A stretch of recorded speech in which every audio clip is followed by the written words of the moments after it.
Okay, hi everybody, and welcome to the first SENCE live stream podcast for 2020.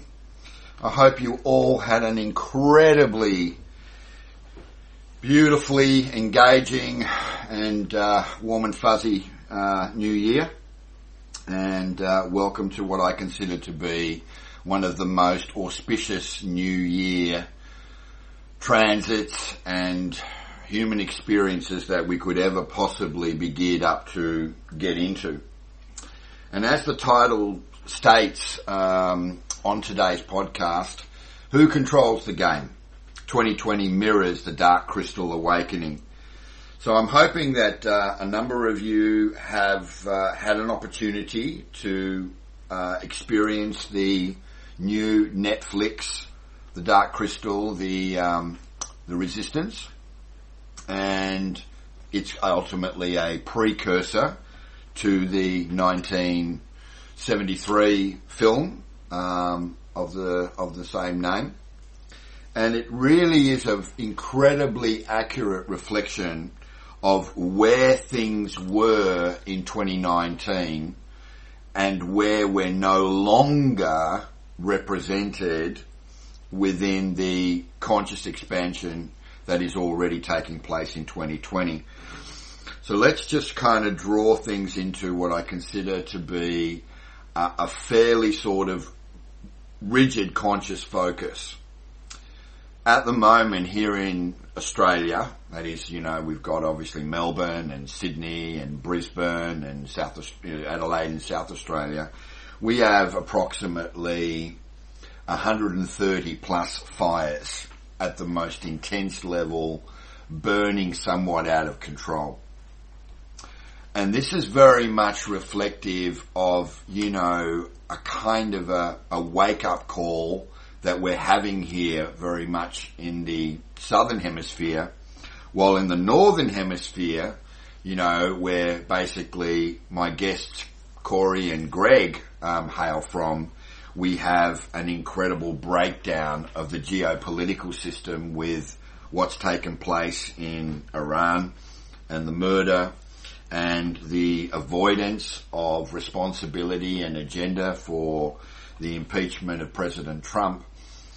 And it all correlates very, very much with what is taking place within the higher octave of the planetary transits right now.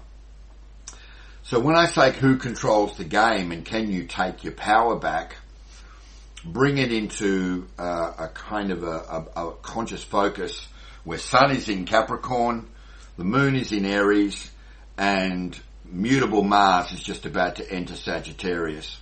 And this is all about defined order and a greater positive self-expression if you're ready to step up and control your own game. And that means you need to be true to who you are and, of course, the ideals that make up your particular backbone of self-expression. So when we have something like Mars being in a fire sign, it becomes mutable and combustible at the same time. So it kind of means that if you give your emotional output right now too much air and too much breath, you will most likely ignite into a rather highly compressive state, which is exactly what fuels the fires that are currently burning my country to the ground right now. And in a metaphorical, reflective sense, it'll burn and waste away all that you've worked so very, very hard for. Now, the judgment and the preconception of what you hear from others and the media and the general banter around the scene is all combustible fuel. So you really need to kind of ground yourself, slow right down, really draw a higher level of self-love into your unified energy field, and be very much in your power and be very much a mirror reflection of your greater self-empowerment, and your sovereignty. This is something that we're going to learn a lot about in 2020. And what we're going to experience in this rather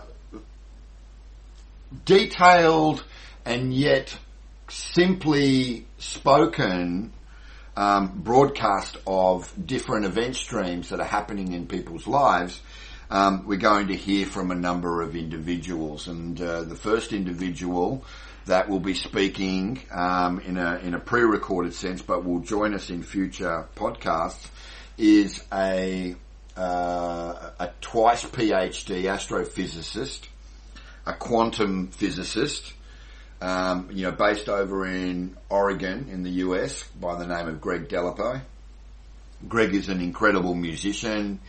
He's very well aligned and in tune to the deeper understanding of the shift of energy and what it represents within the human genetics, the original blueprint, and how we're now going through a process of dissolving certain centers that we deem to be important to us, represented in the form of things like chakras, Kundalini energy, and our meridians. And a lot of us in what we call that light worker spiritual field have used these energy centers, these cosmic channels, as a means of connecting to the higher spiritual realms. And there's a lot to be said about that.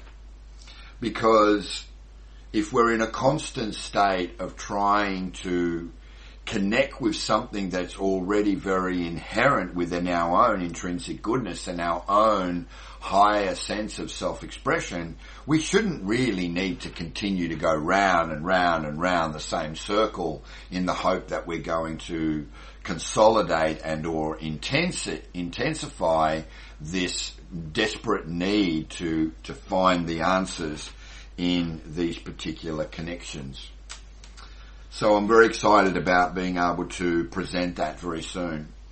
But I want to start tonight, before we get into the nitty-gritties, by drawing a comparison to the dark crystal and what the dark crystal ultimately represents.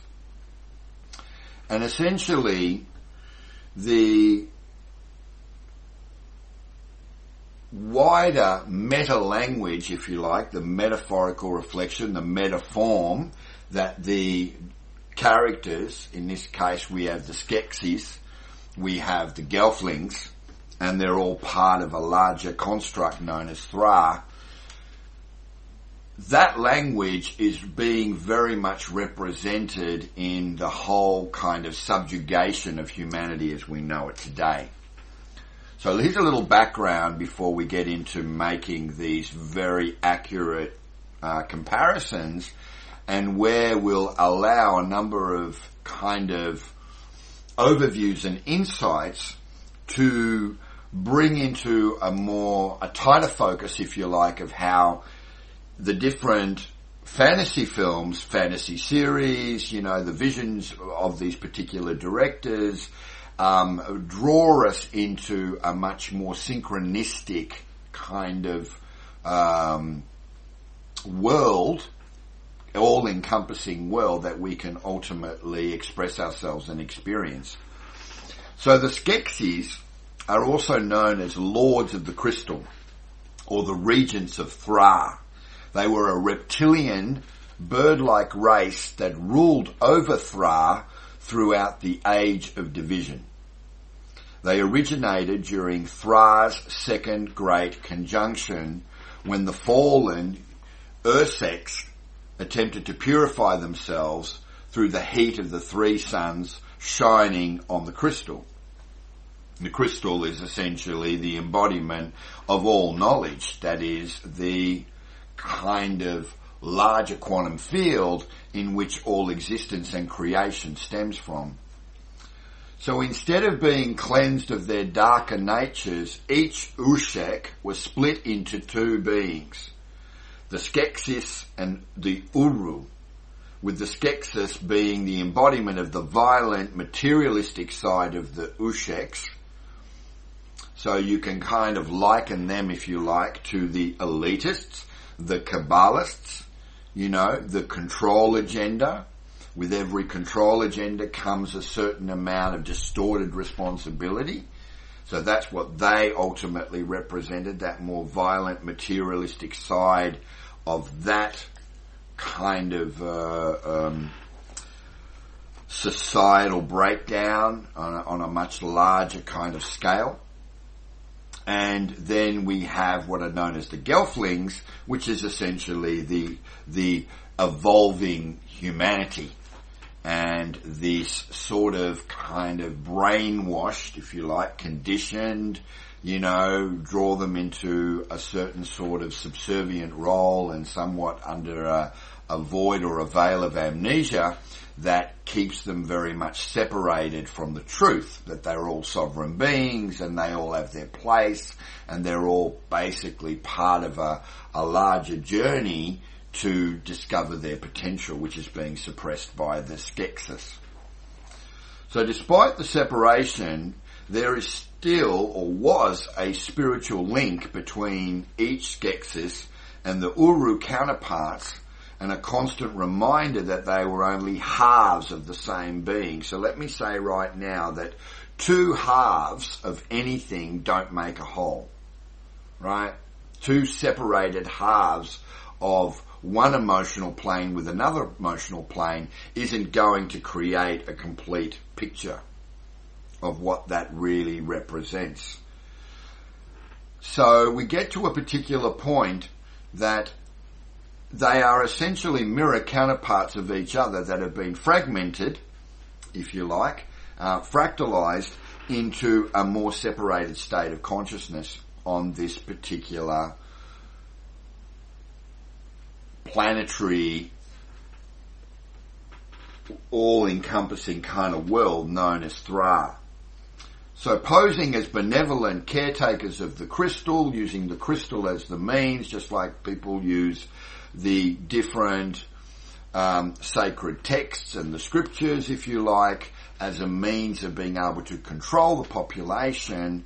They're posing as benevolent caretakers of the crystal. The Skeksis were in fact leeching off its power in order to prolong their lives, thus causing the spread of the darkening.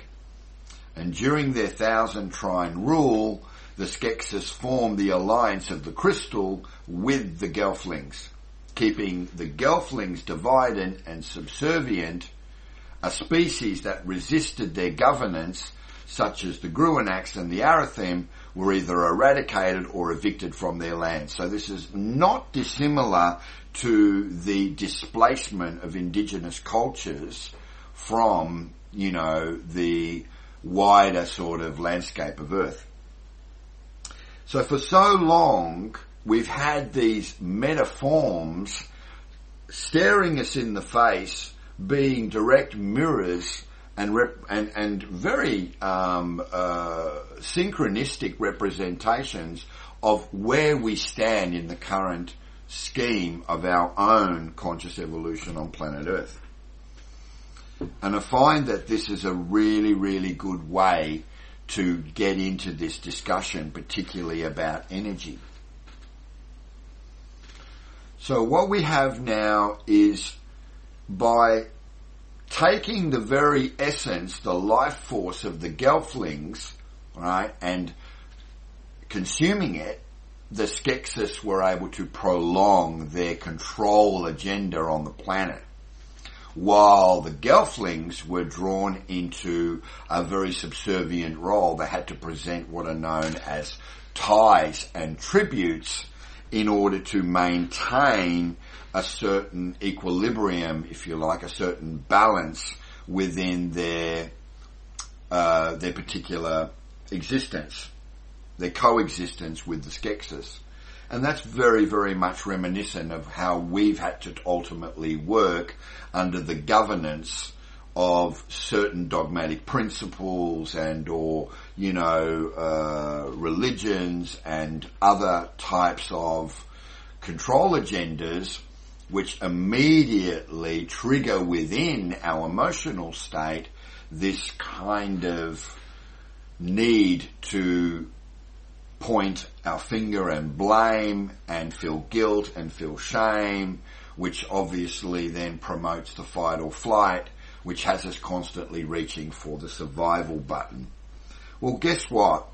2020 has no correlation whatsoever to any of that. This is a whole new landscape, and that's why this first week is very much documented and represented by Mars in Sagittarius. Mars is a mutable, highly combustible planet that really fuels our emotion, which is then reflected in the warrior principle, what I consider to be a aligned and fearless 5th and 6th density energy warrior, which is pretty much reflected in the energy of Aries.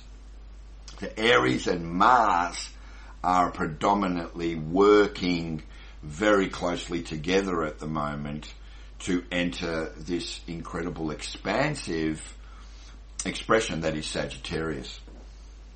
So if you have that kind of fire in your belly right now, where it's kind of like, I don't want to play this game anymore because I have no control over it, and I feel like I'm constantly being dragged down to the lowest form of self-expression, and that I'm not able to transmit my true intention to the universe, you're not alone. But it's your choice point that will allow you to take your power back. And that's exactly what the Age of Resistance in this new Dark Crystal precursor does very, very beautifully and in a very well documented meta language. It shows how the Gelflings become incredibly heightened and sensitive to their environment dominated by the Skeksis, and start to question and start to work away and no longer fall into the so-called dictated plan that they have for maintaining their particular control over the population. And this is where everything is falling down, because it's all being exposed to a higher octave of dominant light. We're feeling that very much within the dominant DNA that's emerging, is this ability to communicate without typical expression.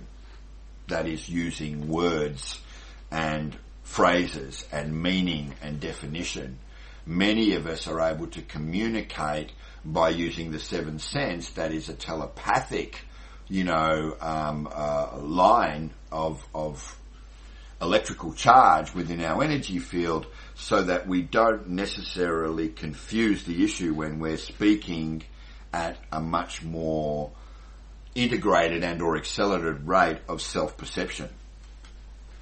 And that's really, really exciting stuff for 2020.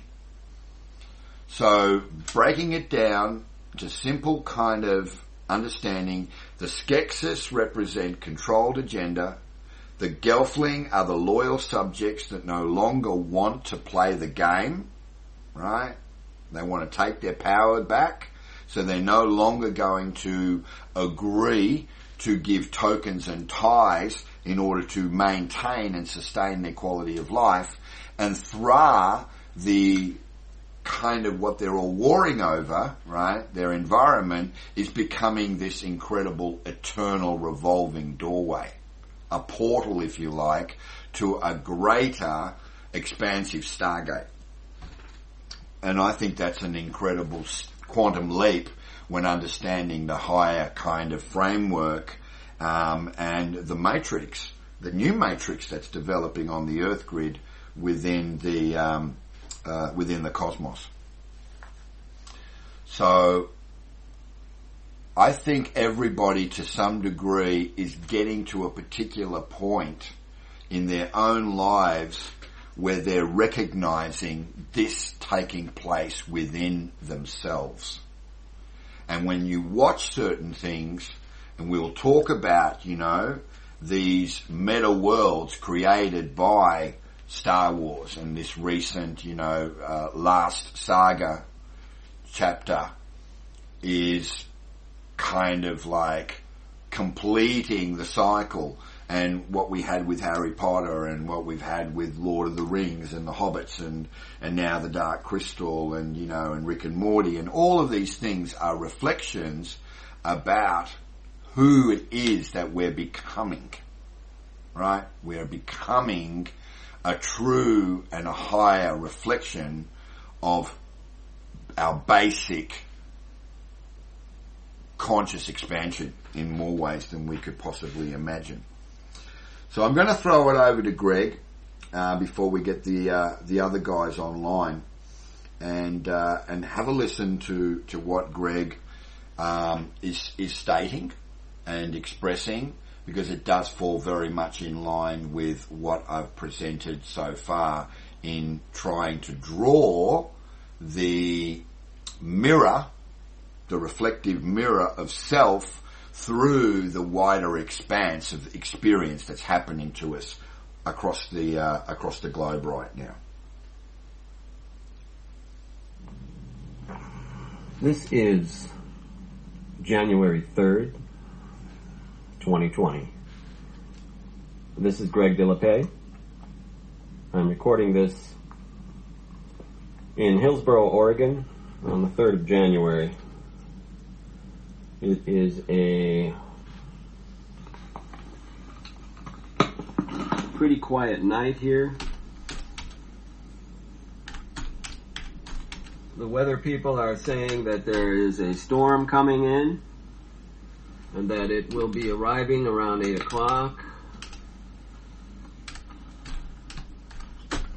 And I'm just here in my car waiting to play some music at a small local venue here in town. It's about 7:30. And I just wanted to put some thoughts out in relation to, not in direct contrast to or directly in response to, per se, Mike's podcast recording.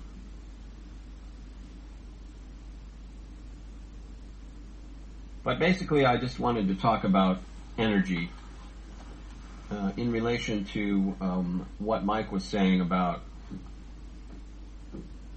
the transmutation of energies, the dissolution of various energetic models such as the Kundalini, the chakra system. I think those are the main ones that Mike was speaking in relation to. I have come across a number of systems which model the human energetic anatomy in my efforts to gain understanding over the last decades. There is the chakra system, and I think in terms of the main chakras, the 7 main chakras, which are energy, they're energy differentials, basically. They take in energy and convert it into an energy that is used by us as crystalline bioenergetic beings. There are different models of the chakra system. The one with 7 main chakras, there's also an extension to that, extensions of that of chakras which are above the top of the head, below the feet.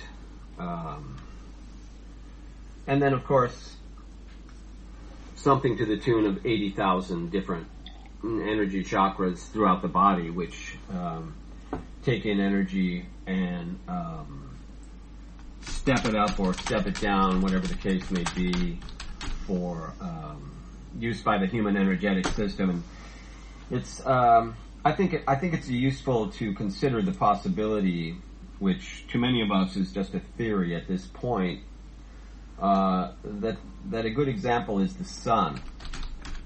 you could almost think of the sun or a star as a giant chakra. Probably one could think of black holes, white holes, which in my view are still more or less theoretical constructs, but which may in fact exist. And if so, they are themselves chakras in a sort of a cosmic sense, a cosmological kind of chakra, where you look at the sun, and what the sun does is, first of all, the sun is not a nuclear fission process. It's not a nuclear process where somehow the mass at the center of the sun is in a constant state of a sort of a nuclear kind of explosion, and that there's all this radiation and all this impossible conversion of mass into energy on an ongoing way for billions of years. I don't know if you've noticed, or I've noticed, let's say, that watching the old movie footage of energetic devices being deployed in the world in terms of atomic bombs, thermonuclear explosions, different types of atomic bombs. In all cases, all of the matter in the atomic reaction in the bomb is converted to energy almost instantaneously, which is what creates the explosion. So what I'm getting at is that what happens with a star such as the sun is that in fact it's a plasma entity which is pulling in energy from higher dimensions and stepping it down to an energy that's usable by the system of Earth, the entity of Earth. So in a sense, the structure of a cosmological structure in space is a kind of organic, ongoing energy exchange. The human energy system operates in a similar way, in an ongoing way. When we're awake, where our energy body is centered within what we perceive and what we project as a physical body, is transmuting energy and separates from our physical body at night when we're asleep, so that it nourishes with energy and steps it down into our physical body. The idea that we exist energetically based on the induction of food and air and water exclusively is preposterous. Most of our energy comes from the 0 point field. The quantum fabric of the universe around us is packed with energy that is available and used by us, but not necessarily sensed by us with our physical senses. It can be sensed and perceived by us in altered states of consciousness, such as out-of-body states or even lucid dream states, where other forms of energy can be perceived when you are perceiving them with your energetic body or your dream body. And in terms of the dream body, another model which is very interesting and valuable to me is the Toltec model. The Toltec system of knowledge is an ancient system which comes out of, at least as far as I know, comes out of central Mexico, an area of Earth which was at one time known as the land of knowledge. The Toltecs were masters of the art of dreaming. And in the Toltec understanding of energy, there isn't the kind of focus on kundalini or chakras or those kinds of models. The energy body is understood as a circular or oblate sort of spheroid kind of egg-shaped form, and that in terms of the universe as the energetic structure on subtle levels, it tends to be thought of as endless sort of infinite fibers of self-aware energetic conduits which intersect our energetic body and are drawn through a specific point on the energy body, and that point is known as the assemblage point. And when we're dreaming, that assemblage point shifts. So the mystery of the Toltec dreaming masters, the sorcerers of the Toltec tradition, has to do with shifting this assemblage point, and which enables us to perceive other layers of the onion or other levels of reality, and we can learn to stabilize and make those experiences and perceptions cohesive and stable, so that we can engage with them and even at a higher level pull them into our normal waking consciousness. It's always been kind of interesting to me to think in terms of energetic bodies and models. In the Kalanic science, there's been a lot of downloads by people and speakers who talk about different energetic configurations of energetic systems within the body, some resembling lotus flowers, which open up from places where generally the chakras would be, opening up and expressing themselves in more of a three-dimensional form at the front and the back of the body and above and below, and even from the eyes and other parts of the body, which connects us to the idea of inaudible sound and imperceivable light, which is really at the core what our bodies are, what our perceptions and what our reality is constructed of. Sound and light. Sound, the inaudible sound, the internal sounds were the kinds of sounds that were used to build structures in ancient knowledge systems, such as the pyramids. So sound and light in themselves are forms of energy which can be employed and used outside of the chakra system, or outside of the idea of pulling the kundalini up through the spine. In yogic traditions, there are understandings of the kundalini system in terms of the sushumna and the energy channels on either side of that, which reach up to into our skull and cross around the sinus area. I myself have found that utilizing those in terms of pranic breathing, alternate nostril breathing, and cyclic breathing can really amp up your energy system. And in terms of self-awareness and moving into higher levels of awareness and understanding, a lot of it has to do with learning to work with these subtle energy systems, which is what I found very interesting in relation to what Mike was saying. The Taoist tradition also has an interesting model of sort of connected with the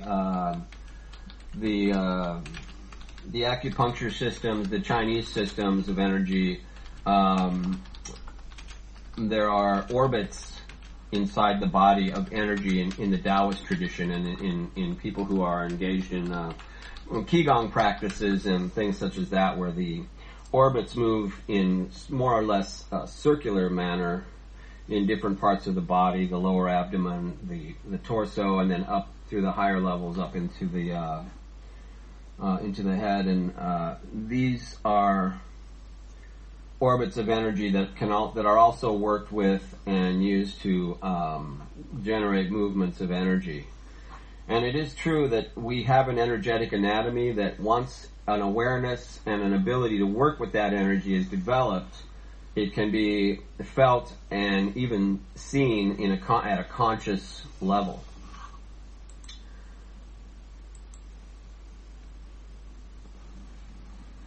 Some further thoughts on energy. In terms of working with energy, our intent is very important. Our intention is not the same thing as intent. Intent is a force of the universe, which can embrace us and which we can learn to engage with through our intention, through our desire, through the most powerful tool of all, which is our imagination and visualization. And combining our visualizing abilities with our energetic work allows us to gain understandings into these higher levels of awareness and mobility and redeployments of energy. As Don Juan said to Carlos Castaneda and Dan Eaglefeather and others, the great flaw of humans is that they are glued to an inventory of reason. And as we learn to understand energy and transmute energy directly and work with it, we begin to see the sort of illusory nature of causality and the illusory nature of the physical universe. So this lends a lot of credence to some of the ideas that Mike is putting forward in terms of overriding certain models of the energy system with the rainbow light. And a good place to start with the rainbow light is with the violet flame, which in terms of utilizing our imagination and our visualization capabilities, we can embody the violet flame as a healing, as a congealing, as a way to build resilience and to build energetic balance, to cleanse, heal, organize, strengthen, energize, nourish ourselves. And that's just one aspect of the rainbow light system or model that Mike is talking about, and I think it's a valid one. Let's leave it there. I think we've just kind of brought this whole thing back to the dark crystal. You know, this rigidity, and that's now changed. So by all means, let's get the guys calling in now and start to dissect what it is that is predominantly dissolving within our energy field and how we're moving, you know, this new ship forward in 2020. So, Riki, can you call in, please? Cory, can you call in, please? Okay. Hi, Riki. How are you? Hi, how's it going? You got me? Got you perfectly. Clean and seamless. And Cory's coming in as well. One sec. Hey, Cory. How we doing? You there, bro? Yep. Hey there, Mike. Okay. Hey, everyone. So Riki and Cory are both online now, and I'm just going to ask them both, you know, individually, how was your new year? How are you feeling the overall influx and spread of energy in 2020 so far? Riki first. Go, Rick. Yeah, it's interesting because for me, the last years, it was all about you know, really sort of like trying hard and getting aligned and figuring out what I want to achieve for the year, you know. And this year, there's been no New Year's resolutions, you know. So, and there's been a lot of rest actually because I've got a big cold, you know, got ill a bit, you know. So it was like, just go with the flow, I suppose. So I think this is really good because I'm realising that I've got no need to attach to any, you know, sort of strong agenda for this year. And more so just learn from the previous years and integrate what was learned, you know. And so much was learned over these last years and feel really positive about it all, you know.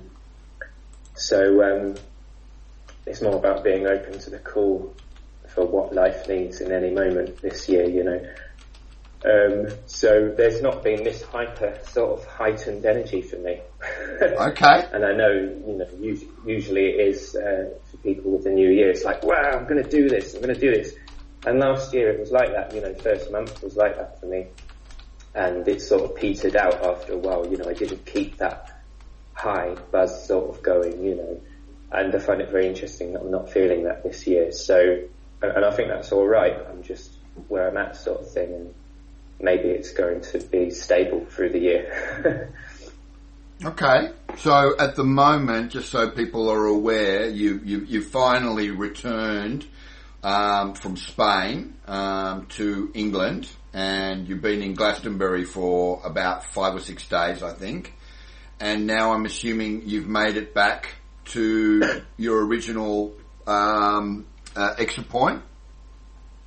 I'm in London now, so I've been here for about 5 days as well.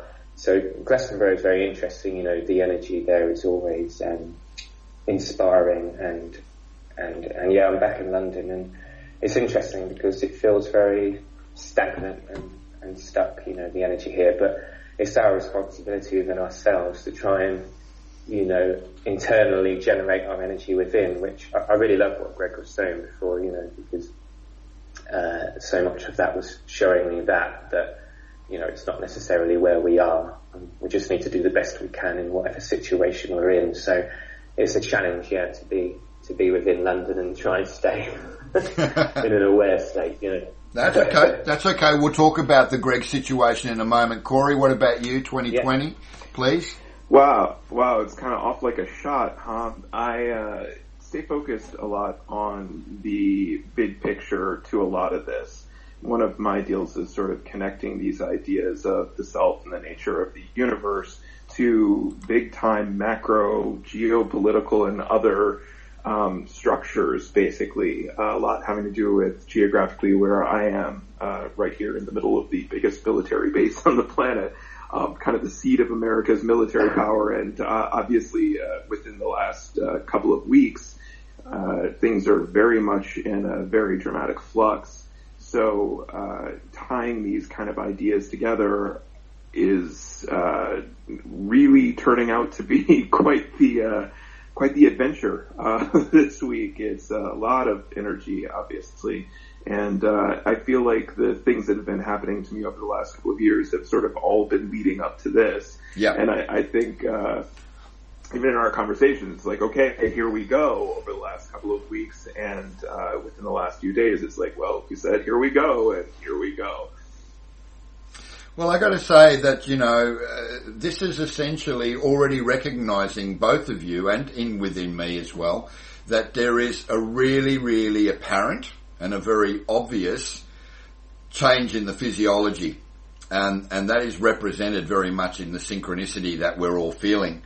And I kind of just want to draw things back, even though probably both of you aren't that much across the meta-universe of the Dark Crystal, but I'm certainly urging you to definitely look into it, because it's such a genuinely accurate representation of the metaphorical reflection of society and within the greater expanse of the world as we know it today. So drawing it back to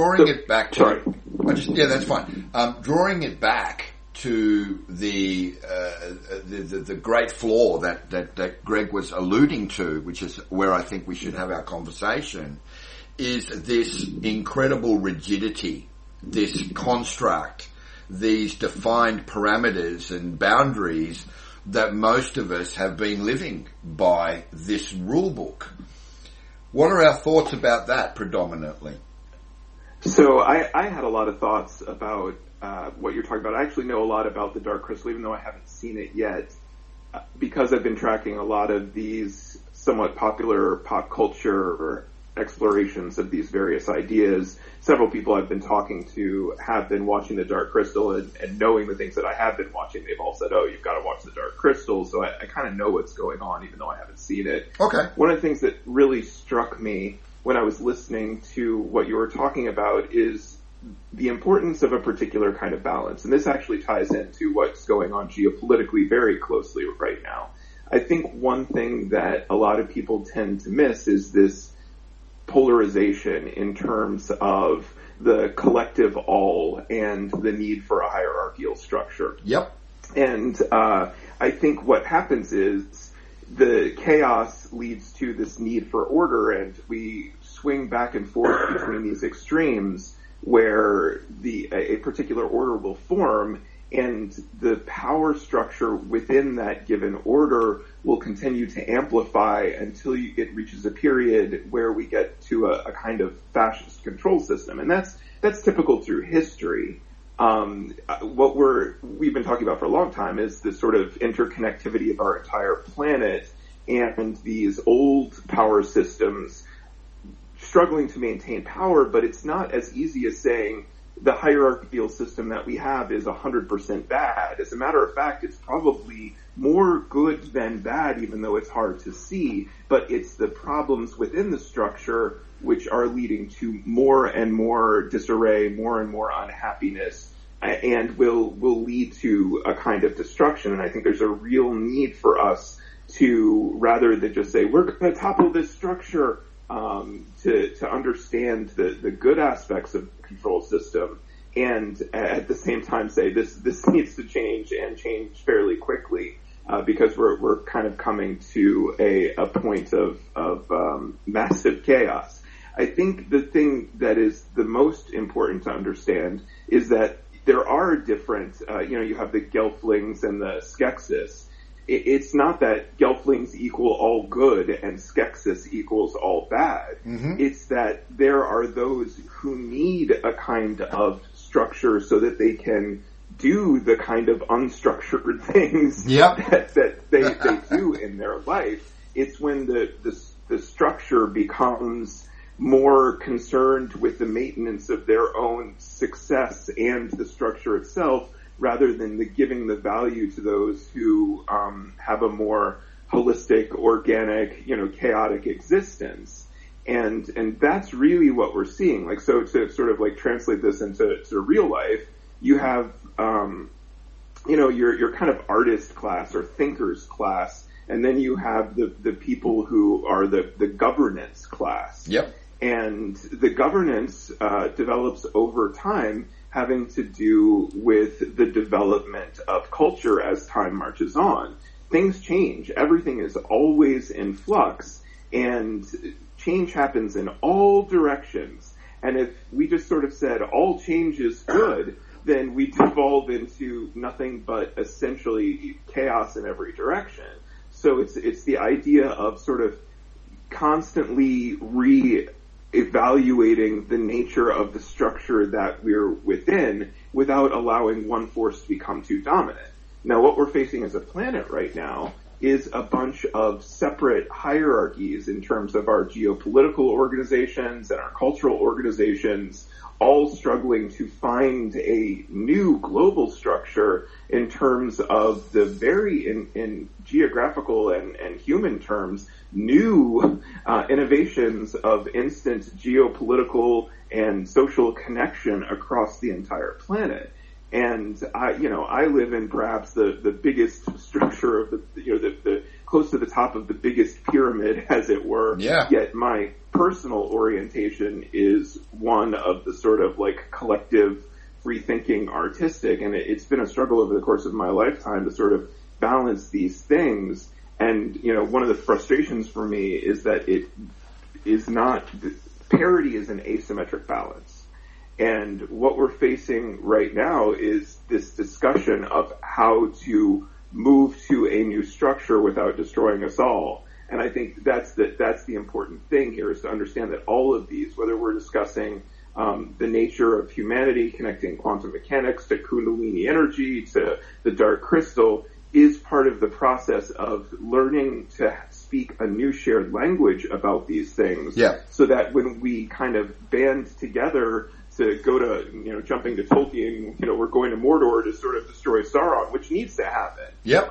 But it's not so easy as saying, Trump equals 100% bad, those that oppose Trump equal 100% good, we destroy Trump and then we win. Because I have to tell you, in a geopolitical sense, and I do want to get into this, but not right this second, Mike Pence, the vice president, might even be more terrifying, and that's really one of the underlying things here. It's like, it's not as simple to say, cut the head off, because what replaces it might be worse. So it's this conversation on all levels, the personal, the sort of the ethics of the situation, and then kind of getting to the point where we can form a plan, really understanding all of, or as many of the aspects of this interaction that we can. And I think that luckily is what's going on here. We're having these conversations to connect all this, to hopefully come together and create our own kind of sub-hierarchy, which we can then sort of march towards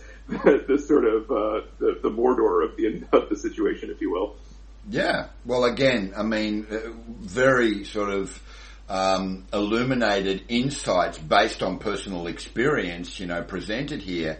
And this very much leads back to, we need to look at the rigidity that's constantly, if you like, impacting our lives. And one of the things that sort of took place very much within my own kind of personal crossover into 2020 was that I felt that the rigidity, and that includes, subservience to spiritual, expansion and whatever else it is, that seemed to fall away. I felt, well, hang on a minute, it's almost as if there's a discomfiture, there's a breakdown, in the way that the muscles are reacting to the impulse triggers sent by, the brainstem to act and react in a certain way. And that's because we're in a constant state of trying to connect to a higher divine plane. Well, not so much. As we just briefly sort of, brushed upon, many people are feeling as if those rigid connections to, supporting energy structures like the Kundalini energy and the chakra system and our meridians and whatever are kind of fixed in a finite and absolute manner. They're not. They're not. They're there if you need them. They're there if you feel as if you need to be able to draw your attention to keeping something rigid, to keeping something rather compartmentalized, structured, as you've been saying, as we've all been discussing over quite a period of time. But defined order within a external and or internal structure has its breaking point. And that's what I want to talk about, is I want to talk about people's breaking point when re-evaluating, if you like, and assessing, configuring and recalibrating what they consider to be part of the defined structure that deems certain important attributes and assets in the way that they play out their lives each day. Riki, have you got anything you want to add based on that? I just wanted to say that what Cory had said, every single part of that was like really spot on, and the whole new language being defined, and I will actually reply to what you said there, but I just wanted to say that I feel like for a long time for me, I lived very internal, and all my attention's been on the internal rather than the external. Yep. So I've realised in that state, well, because humanity and its psyche is has been in this negative sort of spiral and hasn't been able to find its way out fully for a long time, that, we need a global awakening sort of thing. But at the same time, from what Cory's been saying there, and the power behind that, is that through this new language and this new understanding, we're allowing a new, much clearer perspective to come forward, and that understanding that there's truth within all things, and everything is medicine, is like, that seems to be a core, thing that Absolutely. the white man kind of knows, and that is the way forward, I feel, with a lot of this stuff, So it's hard sometimes to think, or to say, yeah, I know the way forward, because really the way forward is actually, in every moment something different may be needed, So this whole structure thing, structure that has been created out of fear or need to dominate or whatever has, you can still feel the remnants of that in today's world. But as we know, those structures are falling down as we realise we're the creators of our own reality, So, I think that also as we start focusing on what enlivens us and fills us with joy, we may become a little bit more tolerant of certain structures, because it's us that lets the structure impede on our lives, or when we react to it or not, if that makes sense. So yeah, it's our choice point. You agree 100%. Go on. Yeah, so we need to realise that it's okay to make these big changes, and it's funny, isn't it? Because like the programming would say, well, who am I to think that I can make big changes, you know? But really, I feel it's in us coming together that changes are happening and are going to happen. And I just really liked everything that Cory said there, and I feel like it was spot on. And because the point being here is that, yeah, trauma and all the individual things that have affected us in our lives have definitely warped the way we see our reality. There's no doubt about that. And so many people are walking around in flight, and, you know, they'll feel like they need to feed off other people's energy, or they'll need to buy, you know, certain products, or, you know, be addicted to certain foods and that. So we understand all that, but at the same time, regardless of how much trauma or anything that we've all individually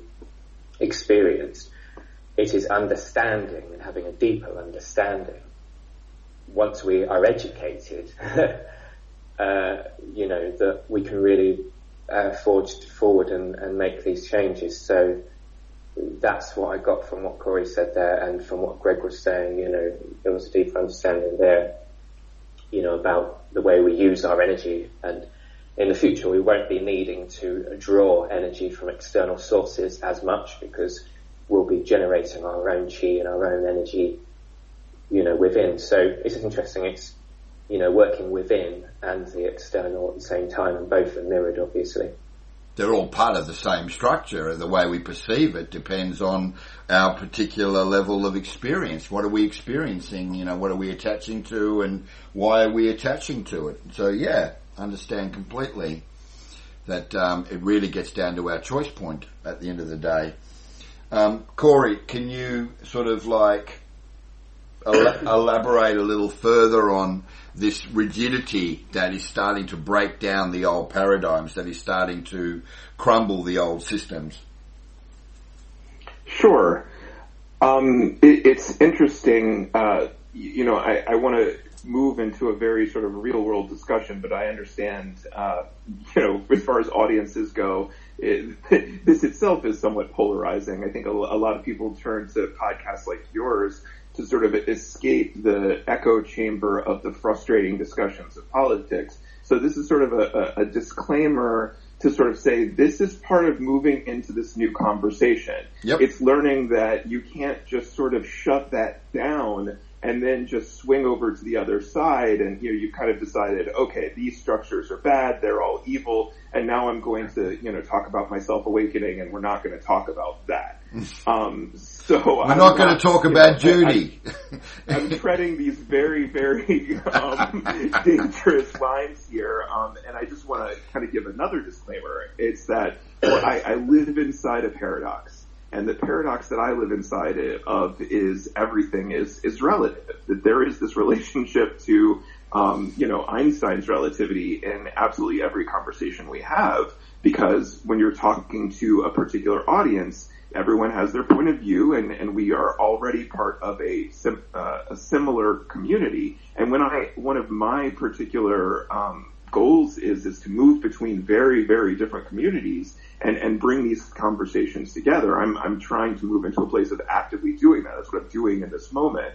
And so where I am geographically, I'm very much kind of in opposition to this order, but then I move into a group where they are more kind of organized in their opposition, and it sounds to them like I'm their enemy. So I just sort of like, when I just bear with me a minute when I start to sort of talk about this, because inside of this very militarized culture that I'm a part of, I'm the dissonance. I'm the sort of voice that speaks against it. But then when I go into another community, I start to sound like I'm the one who's against them, because I try to show the good side of this sort of military structure. So what I'm saying is just bear with me when I'm having this conversation. Okay, so we have this sort of never-ending cycle of trying to create a structure of dominance in the Middle East, which has a lot to do with energy. This is the center of our entire global structure. It's almost a cliche, but you say the petrodollar. We can't just attack the structure of our entire global interactions and say, let's bring the petrodollar down in one event or one war, I mean, everyone everywhere will collapse into some kind of chaos.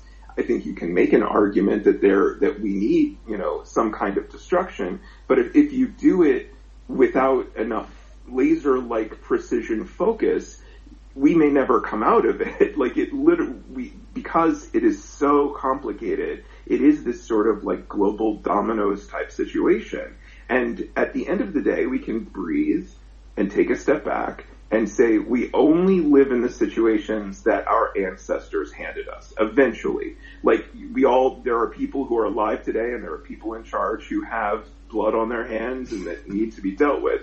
But ultimately, everyone has been behaving and trying to make sense of a system and of chaos that has been handed to us by our ancestors.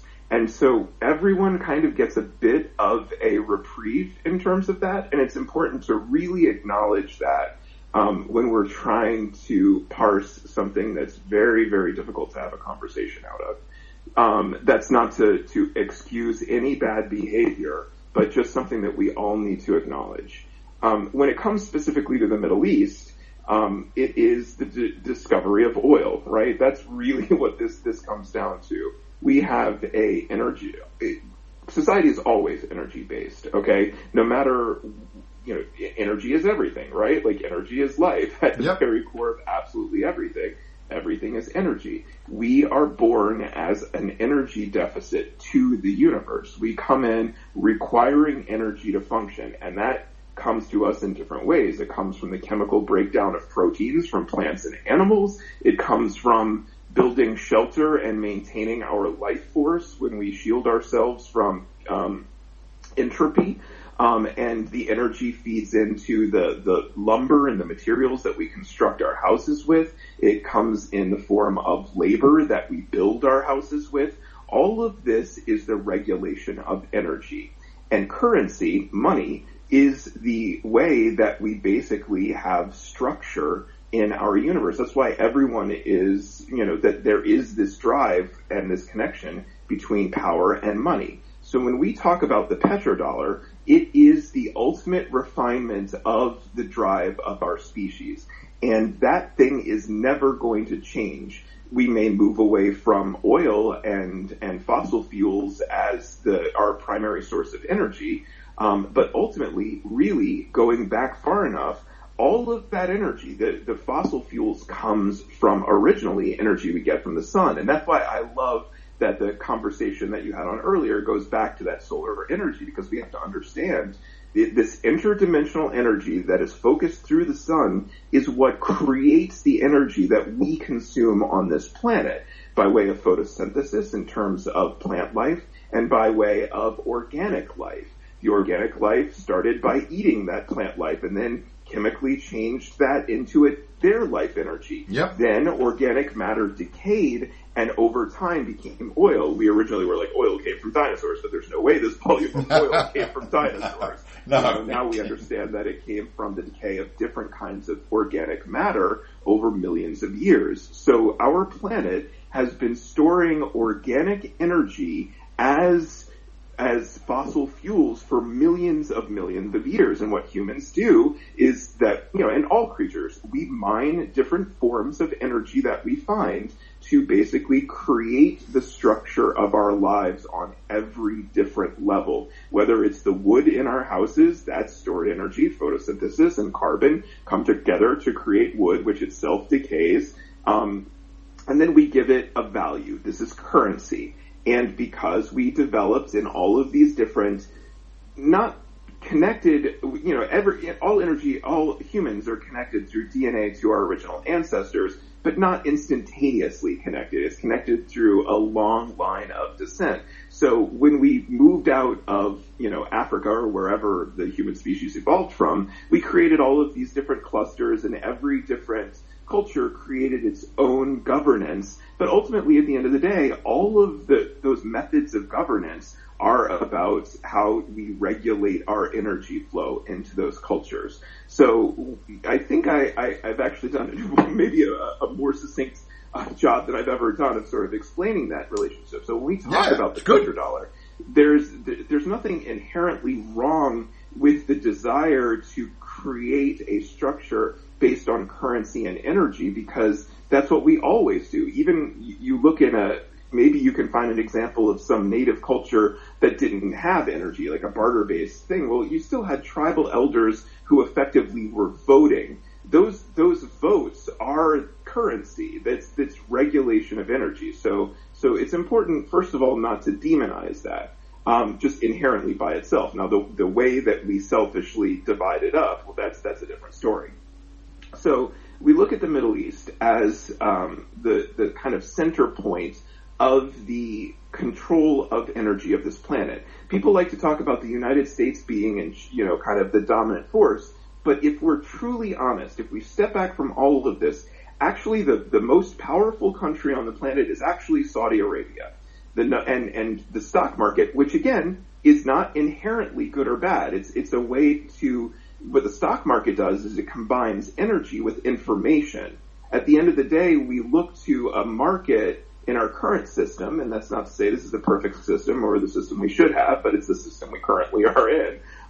It's an information market. It's a futures market. It's the brains of the world looking at the flow of currency and energy and predicting where to go and sort of voting on what the way to move forward is. What is the number one biggest company in the world, excluding countries, because they're kind of countries, but companies rather.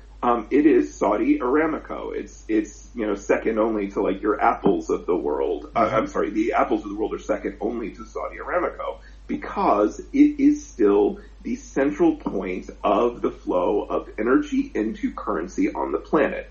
So when you break down absolutely everything and you wonder why there's such strife in the Middle East, it's because of the structure that we created, all having to do with the discovery of oil in the desert coming on top of the industrial era, which learned that we can burn fossil fuels to create machines that allow us to travel the globe and do absolutely everything in our lives.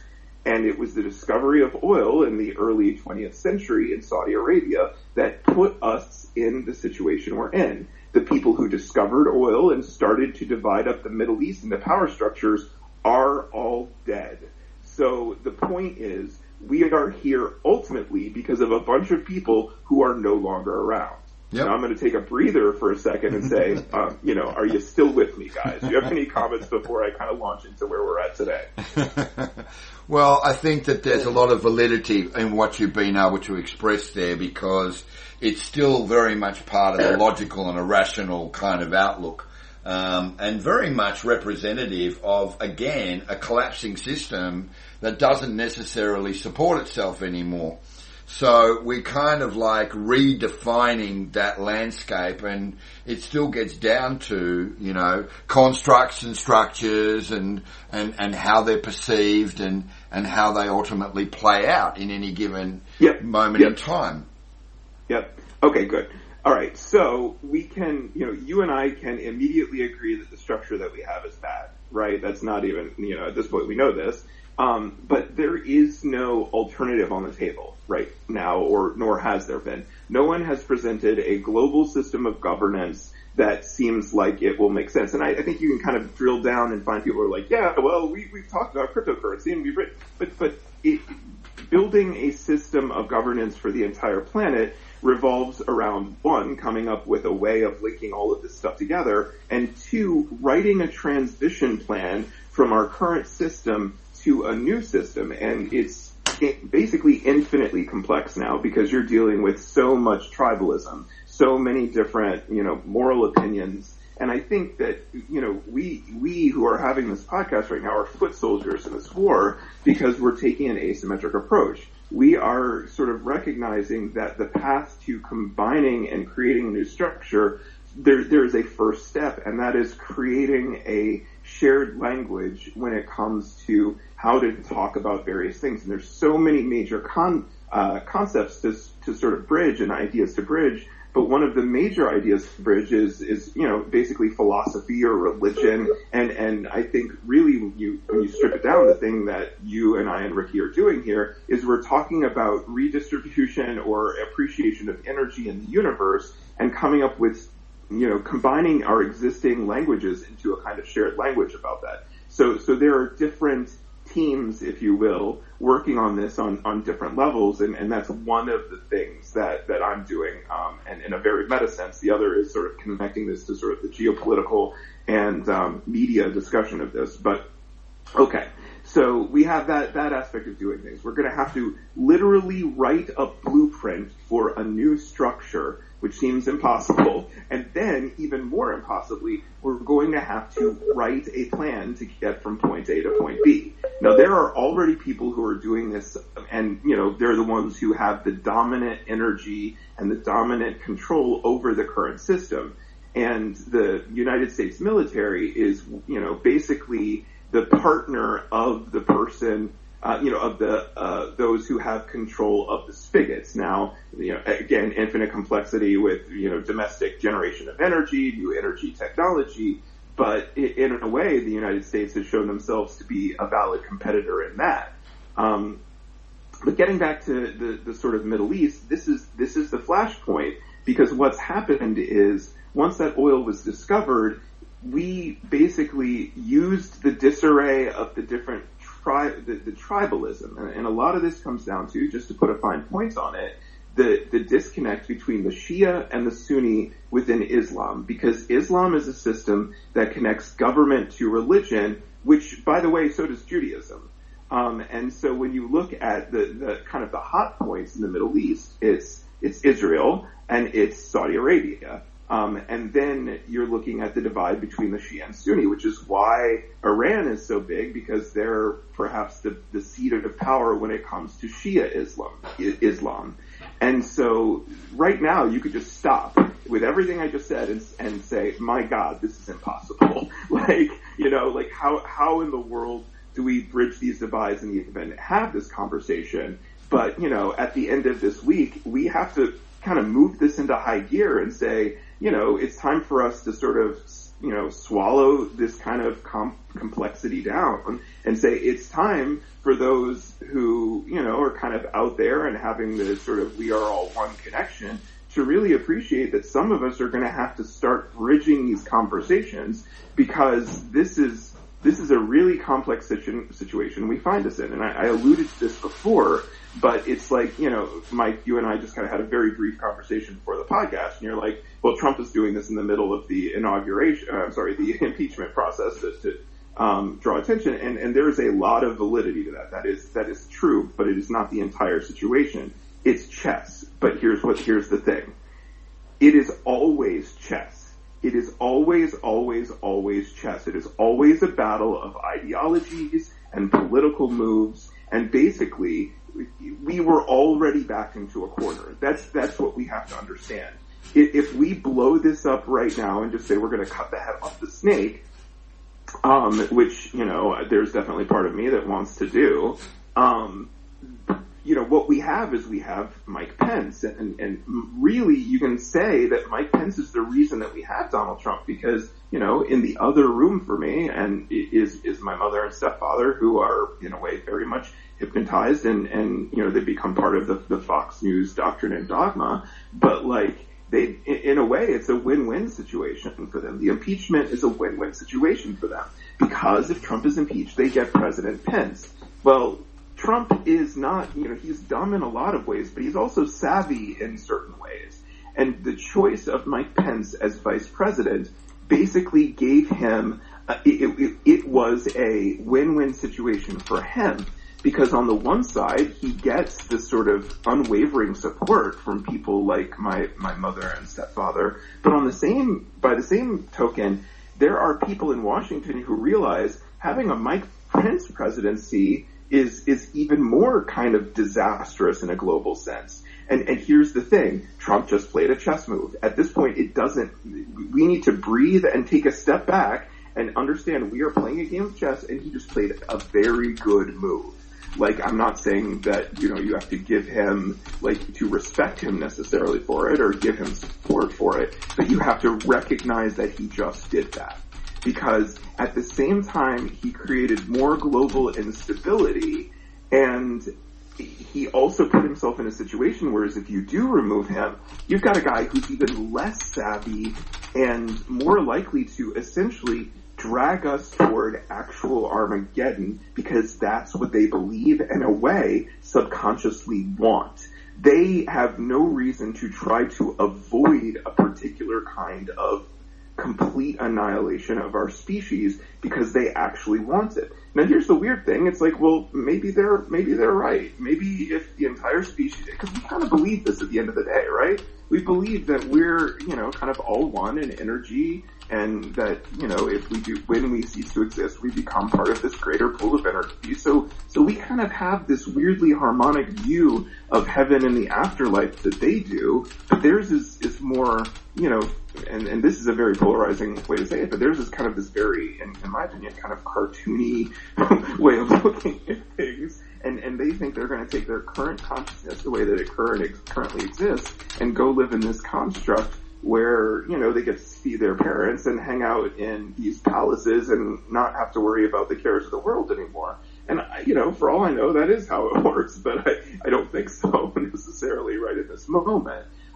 So at this point, you know, in this moment, I don't have any answers for where to go, but we do need to take a breather and understand the seriousness of the situation and really see the situation for what it really is without falling for this move, which is to lead to more polarization, because we don't have a better answer yet. We don't. We really, really don't. At this point, what he's done is he's made his removal even less palatable, because I'll just give you a very, very specific example. Mike Pence was tweeting support of Trump's move, and he said, it was a very, very concrete example, and he said, this is today, this is this morning, he said he was giving reasons that this Suleiman guy was a bad guy, and he said that Suleiman gave support to the 9/11 hijackers, which is insanity for 90 different reasons. Of course he didn't.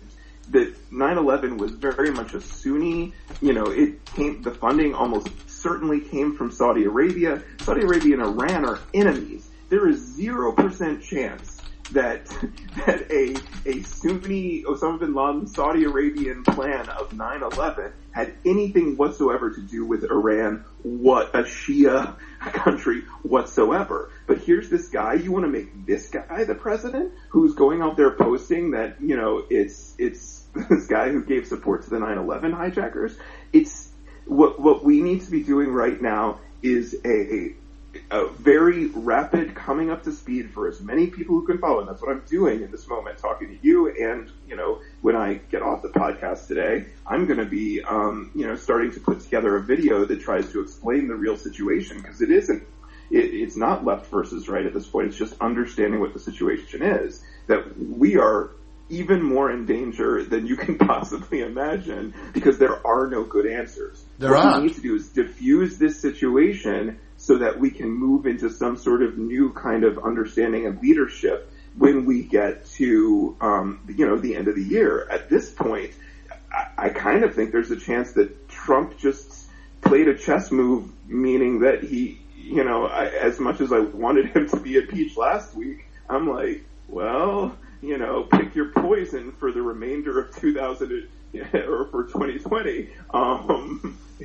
What should we do? And I'm not prepared to make a statement one way or the other than to say our focus needs to be on deep and very real world understanding of the geopolitical situation more than anything else right now. It's education. It's coming together, breathing, using those meditation techniques and stuff to just come back from the brink and say, okay, this is about building those bridges, and in a very difficult time, building a really weird coalition of people to understand the truth and the reality about what's going on this planet. And none of the mainstream media sources are going to help us out right now. No. None of the people who have been kind of hypnotized into this, you know, single easy way of understanding this are going to help us out right now. It is about finding the people who are capable of having very complex understandings of things, despite whatever country they're from, whatever political leaning they are, whatever religious leaning they are. Right now we're trying to find a coalition of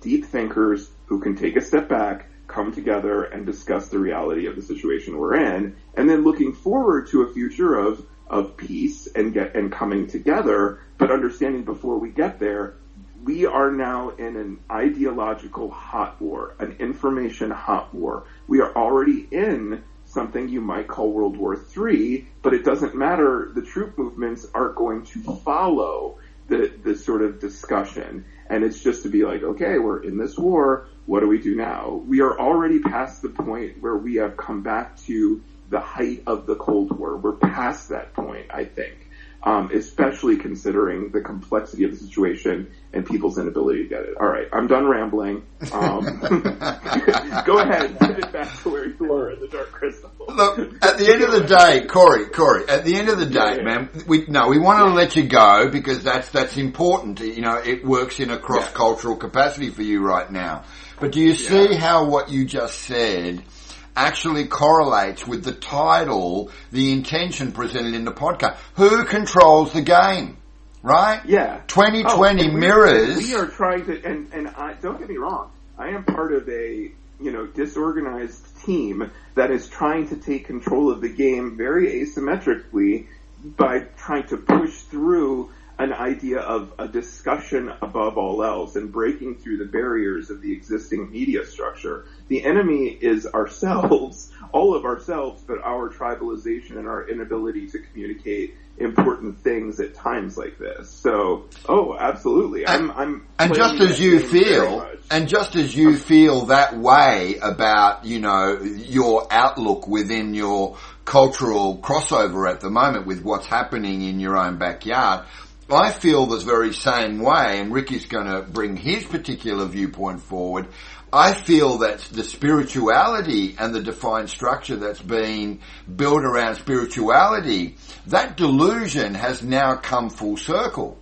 And just really, really quickly, this is at the core of all of this. This is my primary vector of attack, if you will. It's the inability to talk about spirituality above everything else. What did I talk about? Sunni and Shia Islam, Judaism, the Christians that are in support of Trump. It's our inability to come together on spirituality, and a lot of that is the left. This is the hardline atheists who don't see an interconnectivity in spirituality. Right. That is very much a big component of this. Absolutely. It's a huge component because at the end of the day, most of the people who afford themselves the role of light workers and, people that are predominantly working with energy, solar energy, water energy, different types of polarized, forms of energy and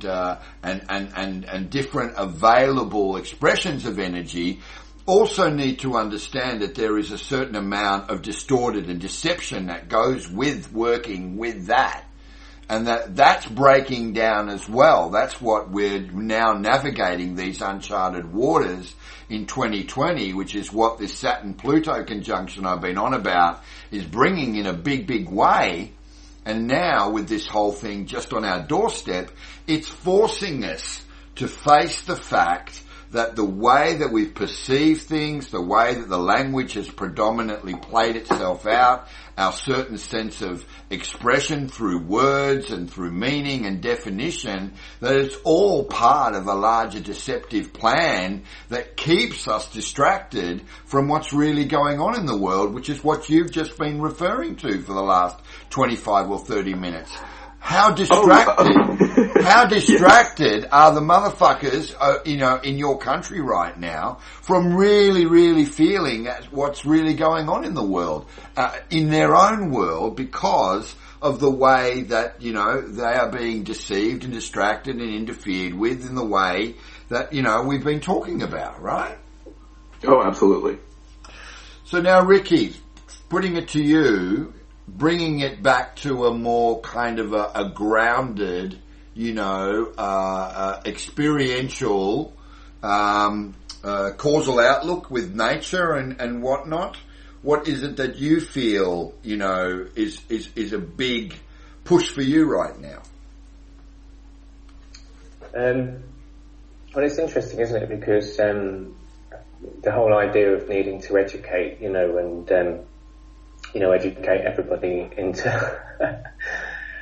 seeing things in a more healthy way. Because I think the future needs a more healthy humanity, healthy sound of mind, but also educated in a way that, the schooling systems and the original rigid systems haven't done, But what I wanted to say was that whilst that's true, from everything I've experienced over these last years, is that there's an inherent intelligence beyond anything we learn within us all.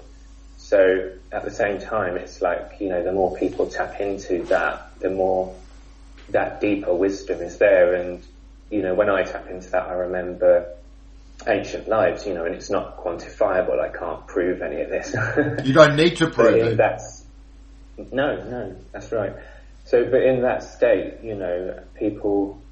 we understood the consequences of our actions. That sense of wisdom is an energy from the soul, which is pervading our mind and our senses. That strong energy is coming forward, and we all have it. We have those levels of our conscience, which knows, I shouldn't do that, I should do that. So we're not stupid, obviously, and although, it seems that we need educating into understanding this planet better and the way it works and energy and our impact and our place in all of this, there is that innate, inner wisdom, so for me, on my path at the moment, it's been about cultivating that within and being guided by that and of course helping others try and find that within themselves, and at the moment it's quite a narrow band, walking a narrow path to sort of, filter out that which doesn't serve your soul in this life, that which is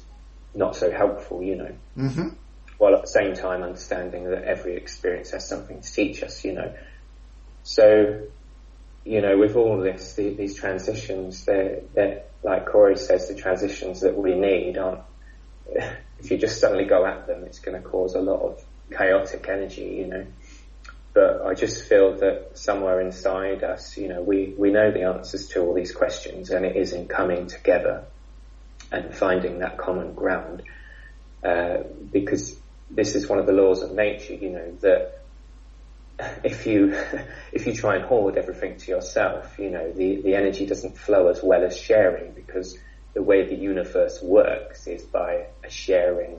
It's almost like the universe in nature is a sharing economy. Everything is transmuting from one energy form to another. So I just wanted to bring into this convo the fact that if we look at the laws of nature, and I know people have done this many times before, there's a much deeper understanding, and there's ways of modelling our current technologies in society on those things.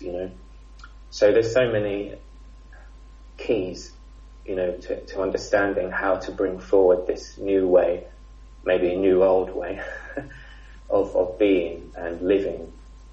And it's not going to be like perfect, where it's like this harmony utopia. It's going to be very realistic and, grounded and real. And it's not to say that bad things don't happen. We're not trying to get to a point where bad things don't happen. We're trying to get to a point where we're educated enough to know what to do when these things happen, or prevent, certain circumstances happening, So we're really learning so much through all this, and people coming together to accelerate learning is a really beautiful and powerful thing. But like you were saying, Mike, about the rigid structures, and that's how it has been in the schooling system, which obviously we know really affects the children straight away. And the funny thing is, when I look at most children, like from, if it's 4 years old, whatever, they look more bloody intelligent than me, Yeah. And I can discern that. I can see, well, that's the soul in them, they're not stupid, and a lot of them would educate us,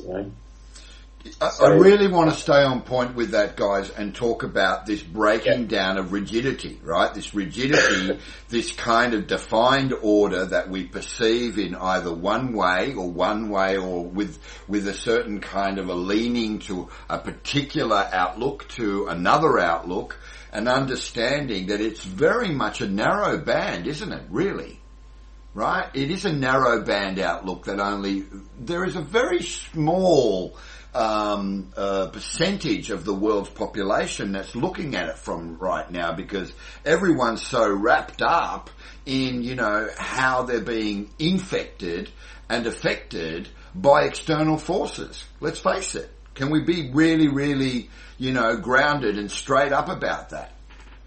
While you're being totally bombarded, or you think you are, you're not able to maintain clarity and balance as a person, then it's too easy to get your own personality mixed up in your agendas or your opinions of things. And I think, like Cory was saying, we need that balanced, central, asymmetrical point, where people are able to actually get their ego out of the way and look objectively or allow the truth from all perspectives to come forward. Until we properly understand that, then we're not really operating at the highest level. But I know the ancients understood this. The ancients really understood the understanding in all different paths and all different ways, and rigidity has its place for a certain amount of time, But not and anymore. then it's like, well, I don't know. I mean, everything has its place, Michael. What do you think?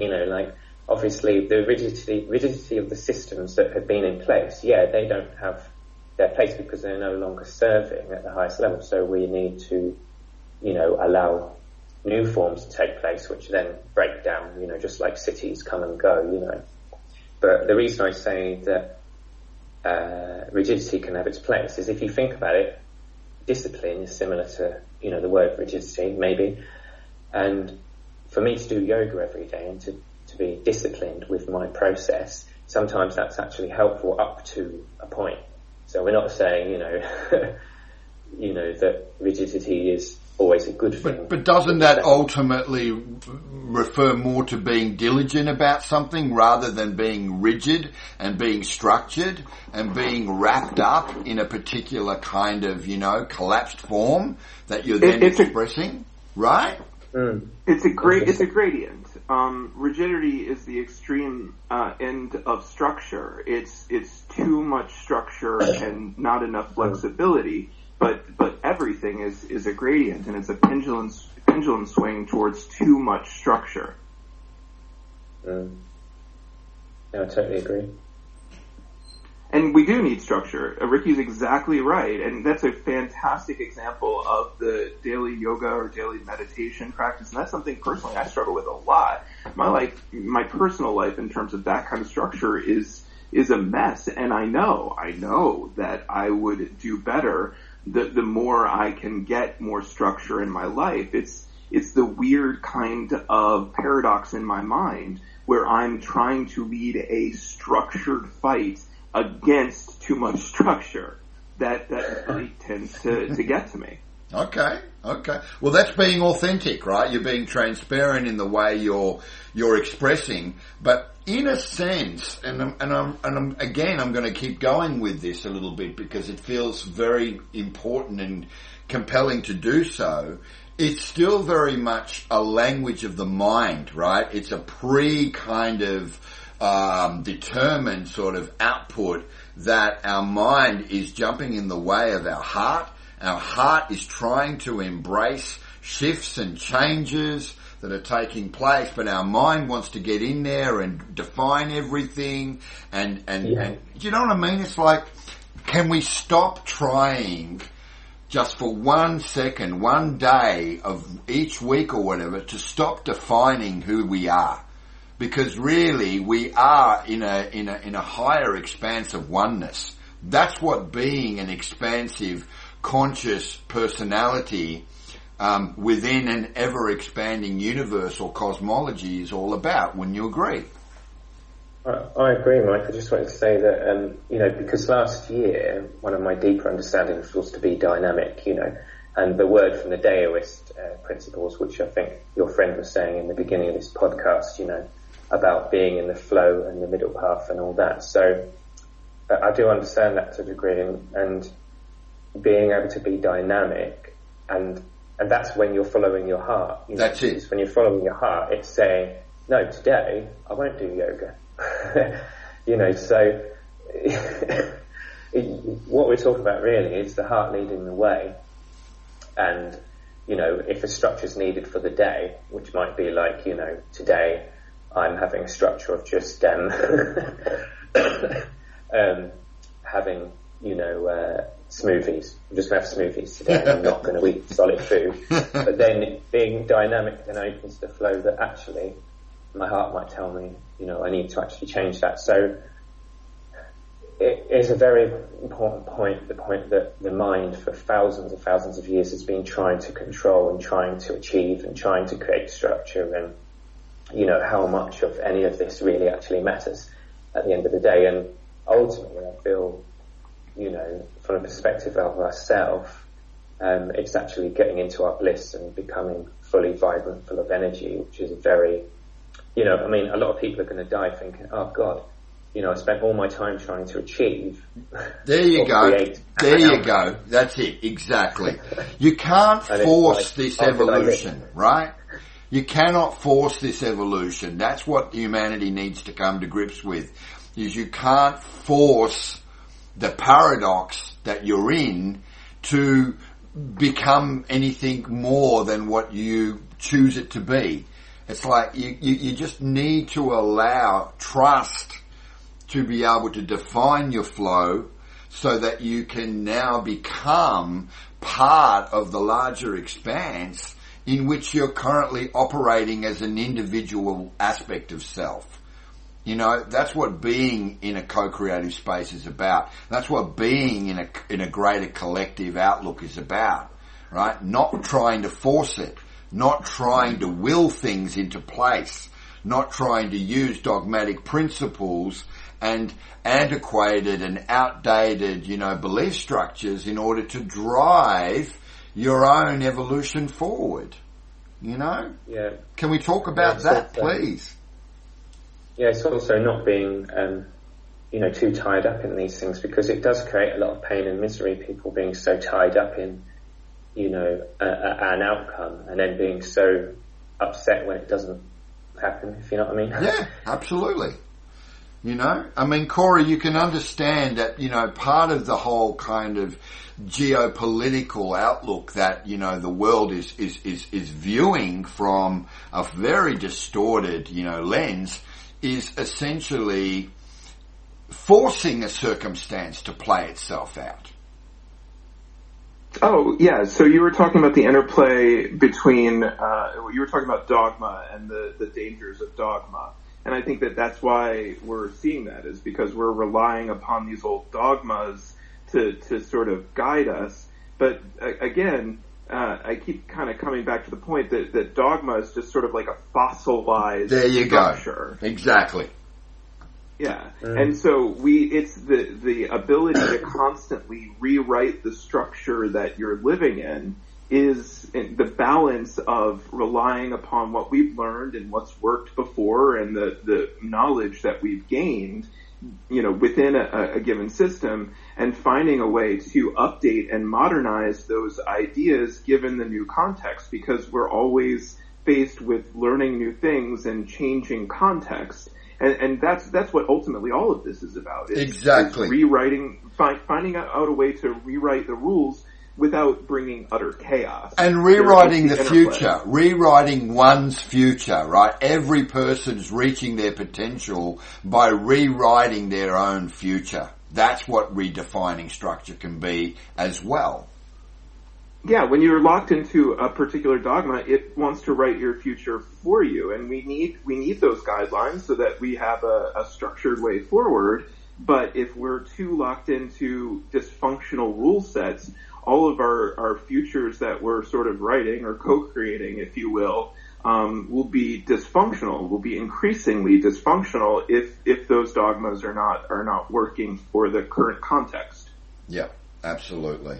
And that again brings us back to this breaking down of the old systems. They don't work anymore. The whole kind of duality, principle, the particle wave duality can be observed in a manner that creates the most lucid state of conscious expansion if we allow it to be that way.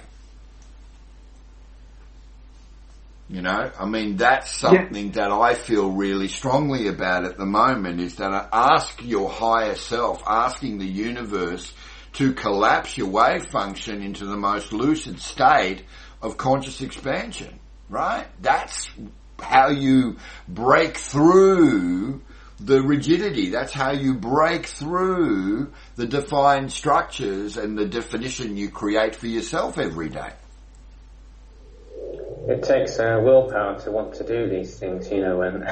But that's commitment. That's diligence and commitment. Where is the diligence and the commitment? Instead of this kind of flakiness. See, that's the thing. Diligence and commitment is structure. Diligence and commitment this is the paradox. You're fighting the thing, you don't want to live by a rigid dogma, but when you're creating diligence and structure, you are creating, in a way, a new dogma for yourself. That's the thing we have to break through, is that sort of understanding of the paradox. You see, that's the distorted mirror reflecting back through the... Yeah, exactly right. Come on. That's the conversation that people need to be having, right? Is what are you creating?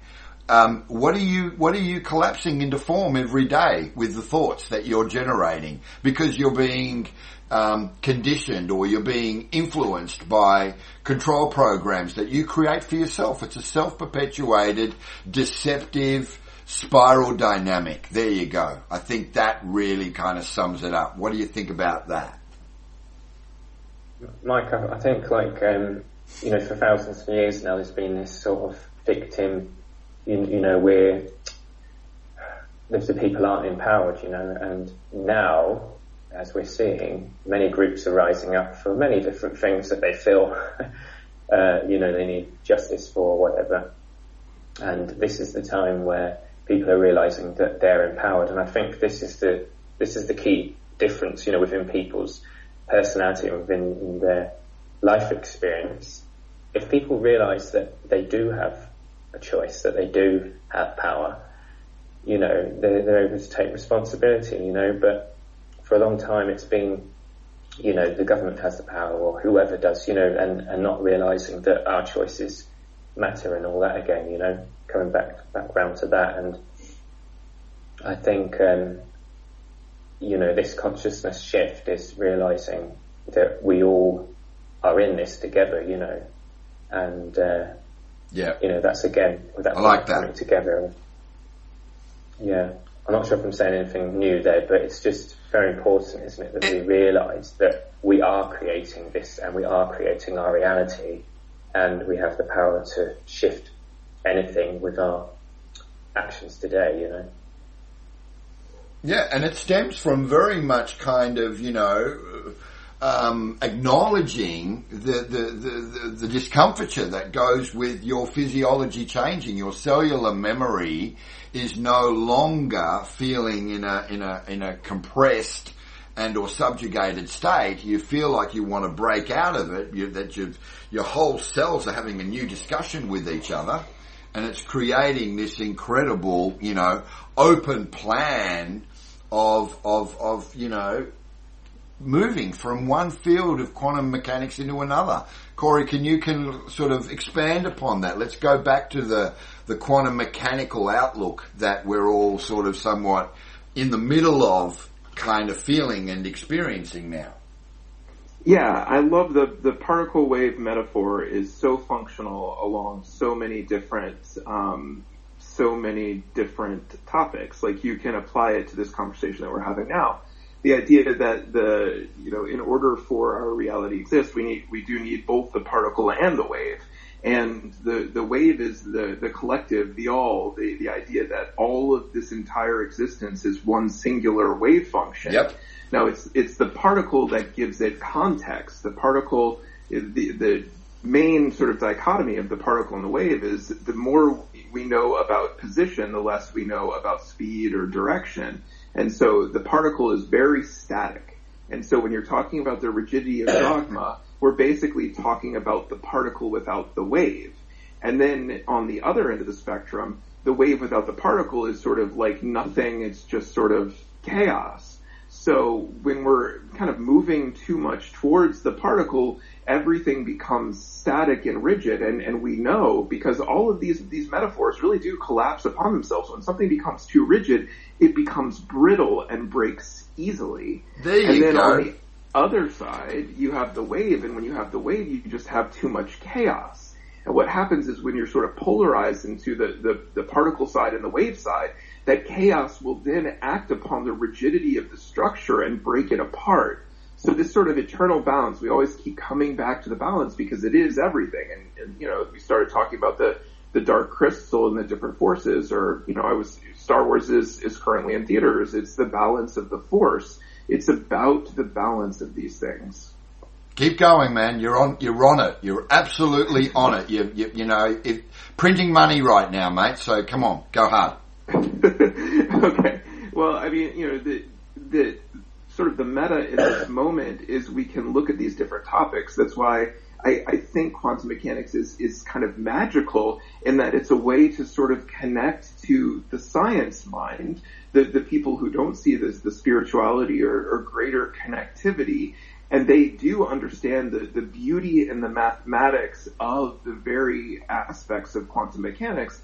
And then on the other end of the spectrum, the people who are led by the heart. And it's important also to validate that we can't all be led by our sort of heart-gut emotions, that we do actually need to value the sort of different modes of different types of people. And we can't necessarily demonize those who lead with the math or lead with the hierarchy or lead with the structure, because this is the balance. And it's recognizing that this interplay of the sort of master metaphor, and this is the beauty of the quantum mechanical metaphor, is that there are people who are team particle and there are people who are team wave. And then, there's, I think the people who are the sort of the hybrid balancing act, as well.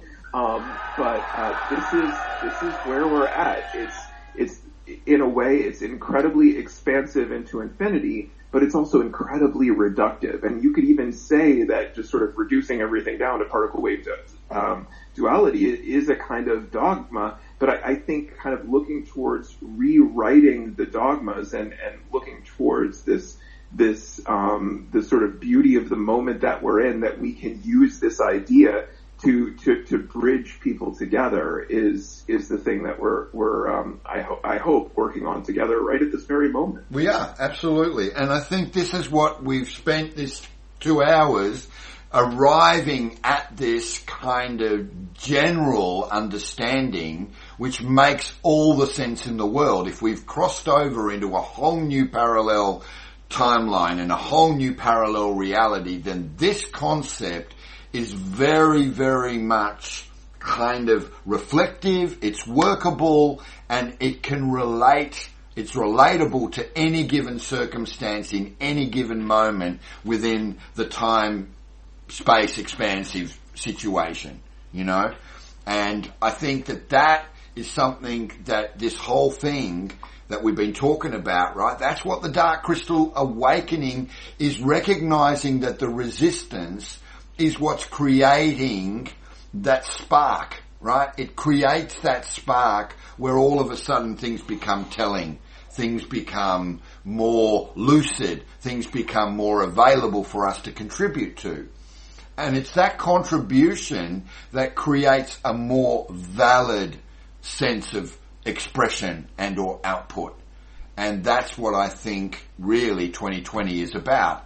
It's about valid expression and output, and not something that is kind of a predetermined and or conditioned and or programmed or kind of idolized or that sort of thing. Does that make sense? Yeah, great. So we've come to a point where the people who have been listening have been taking in, whether it's a conscious kind of absorption or whether it's a subconscious absorption, that there is so much going on, and yet there is so much bliss awaiting all of us around the corner if we make ourselves truly available to receiving its higher illumination and its higher light. And that's essentially what mirroring something that is being presented in the meta universe, which is my favorite form of language right now, I got to tell you. I'm loving the meta universe. I'm loving metaform.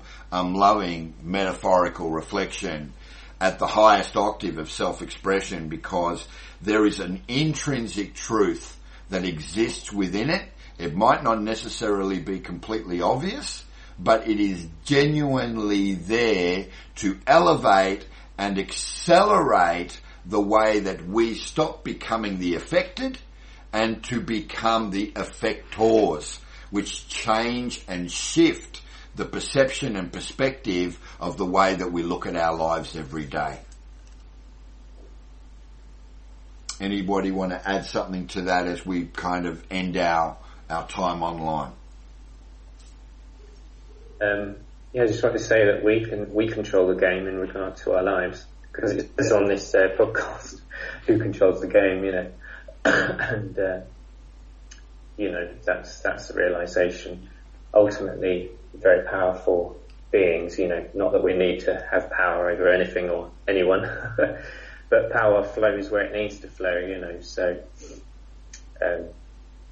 We are definitely in a time where we're facing this moment where we do need to step up and do need to take this responsibility to, in your words, co-create the reality that we're in. And we are caught in these structures and we lose sight of the fact that we can actually step forward and actually take responsibility in helping rewrite our own future, both for ourselves individually and by forming new collectives. And I think that's what these conversations are all about. Absolutely. I couldn't agree with you more. And I'm hoping that those that have tuned in can understand that we're going to stay at this level. We're going to stay at a higher and a more mature outlook. We're not going to worry about all that kind of yearning for, I need to discover this, I'm looking to find the answer to this. It's not about the gifting anymore. It's not about the constant kind of, external output. It's more about the fact that we would really, really like to recognize that we're here to receive, right? We're here to receive.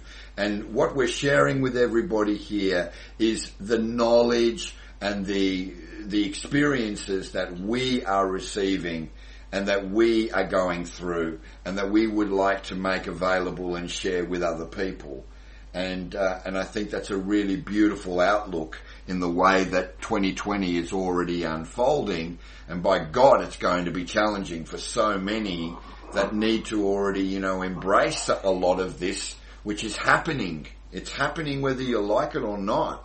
In the geopolitical world, it's happening. Look at the breakdown of certain centralized institutions. Next time let's talk about, where the hell does the monarchy sit now? They're pretty well done and dusted, wouldn't you agree? Pretty much. Well, pretty much. We talk about how maybe that the monarchy is a bit of an illusion, and that sort of, because I think that ties into the sort of dogma role. It's like, really, how much control really does Buckingham Palace have compared to the Prime Minister, and are they sort of using this as a way to sort of distract from where the real power structure lies? Thanks, UK. But yeah, you know what I'm saying. Like that there's, this is just a very short aside. One of the things that I find really interesting about the UK is how they've sort of divided the idea of this almost like story of leadership.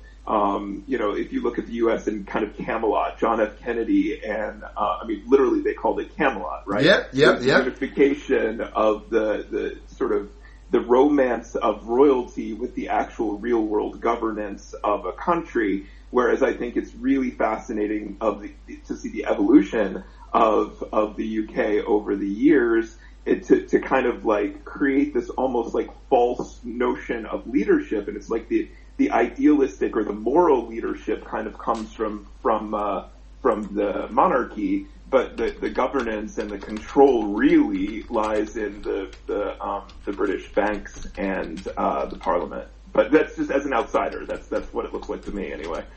I think it's valid. I think it's worthy of further discussion because it's another centralised institution that's breaking down as we speak, as we see it happening in real time.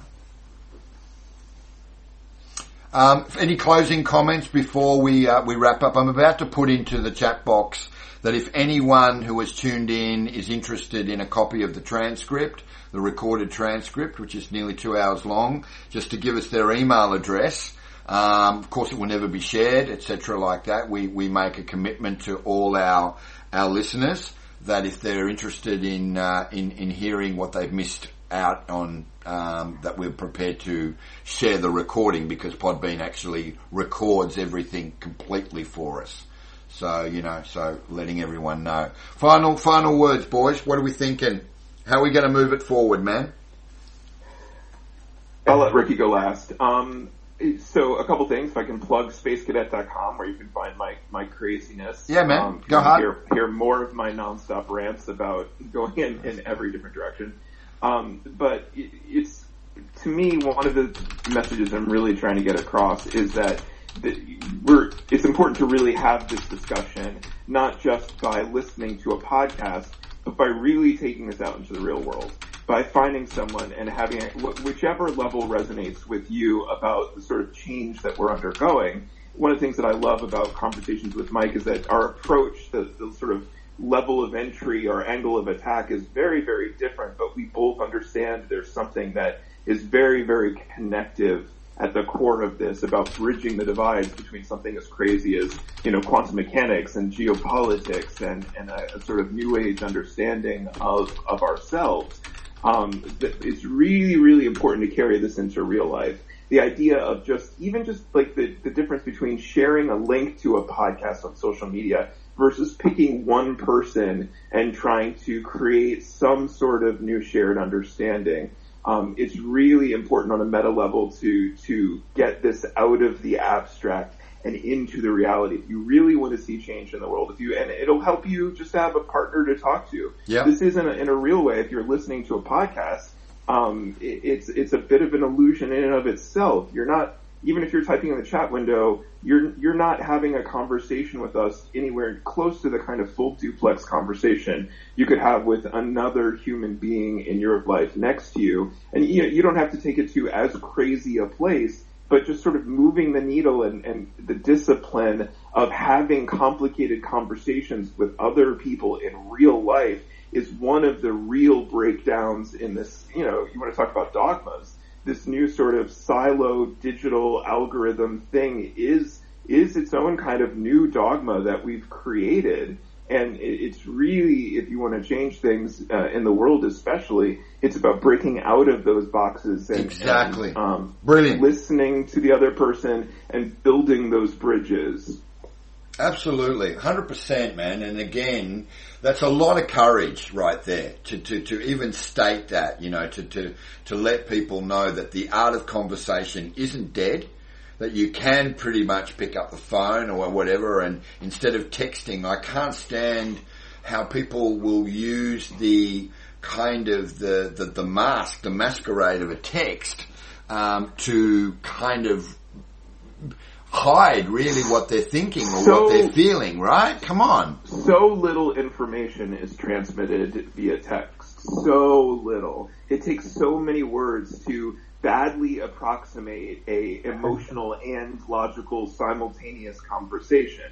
It's like good, it's good, better, best. At your bottom level, you have text messaging with your such small little bursts of communication. Then you have phone or video chat. But, then in real life, you can't deny that you can sense energy when you're in the presence of another person or even better people. Like the idea of getting 4 or 5, people with differing ideas in a room and trying to hold a conversation seems impossible these days. Right. And just realizing that that's a thing, you're not going to beat the energy transmission between human beings if you can find a way to do that. We've really let this technology interrupt that kind of nature. And I think, in the old school kind of churches, that's people, want to leave the dogmas behind, and I am leading the charge of doing that. But we did lose something. We did throw some baby out with the bathwater by creating those sort of those groups where you come together to discuss these ideas. Very interesting, man. I think that's a great observation in light of the fact that we're so wrapped up,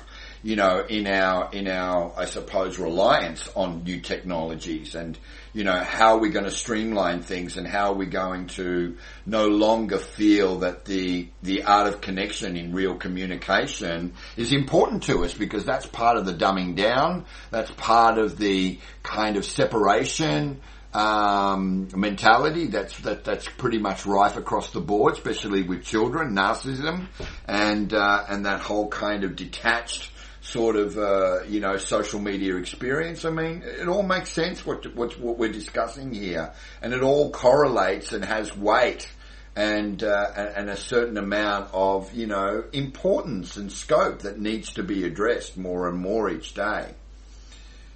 Riki?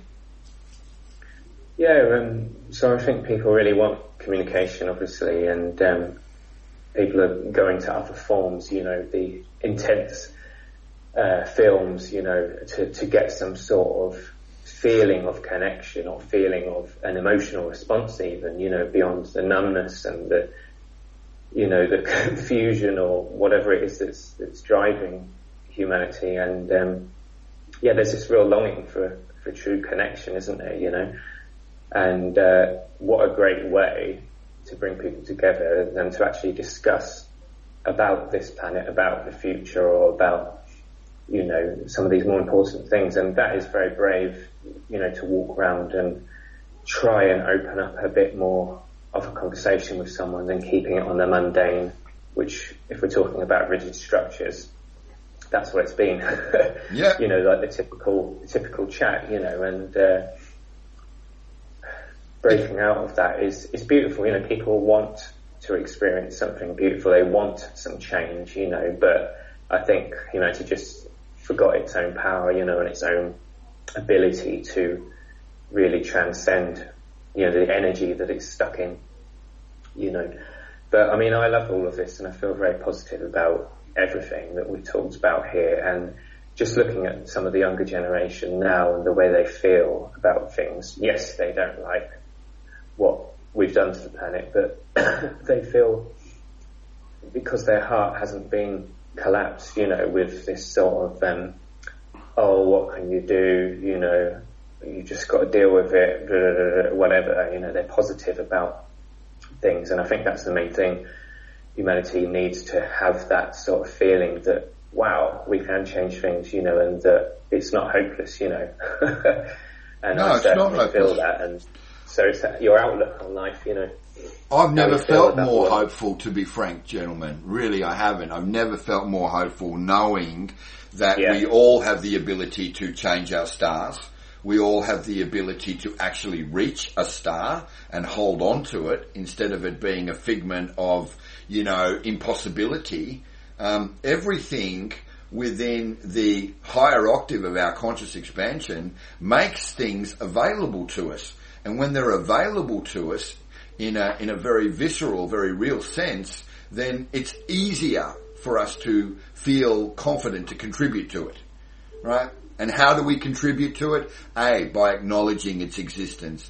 B, by being mindful of the different ways and means and the way it plays itself out in our everyday lives each day, So I think it's all very relative, Cory. I think you made a good point that what's taking place is very relative in the grand scheme of things more and more, and we're just recognizing that more and more as well as a course.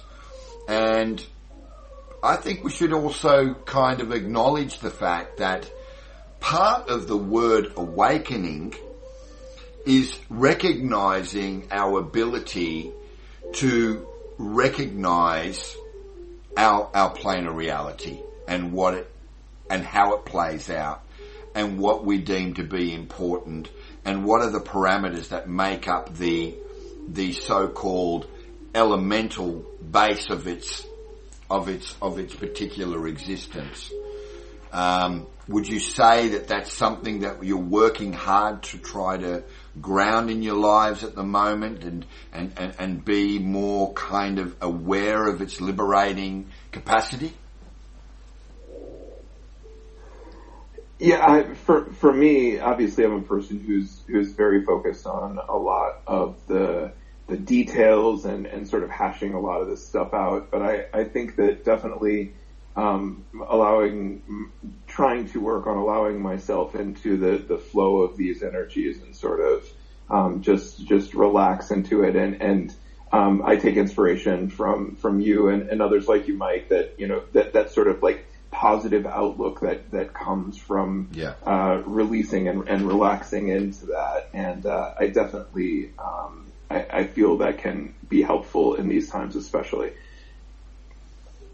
And Riki? Yeah, I just feel like the more, we bring our soul energy, whatever that is to you, the essence, the vitality, the true energy, the more, because we're in a heightened state, or we're full of life, we can discern much better, what's needed for us, but also see clearer about possible future timelines and how we go about creating our future reality, collectively and for ourselves. So, this positive feeling, this positive energy comes from the fact that you feel on path. You feel like you're living a life which has meaning, and it may not be perfect in every way, but you feel maybe somewhat guided, or you know what you're doing, you trust in yourself.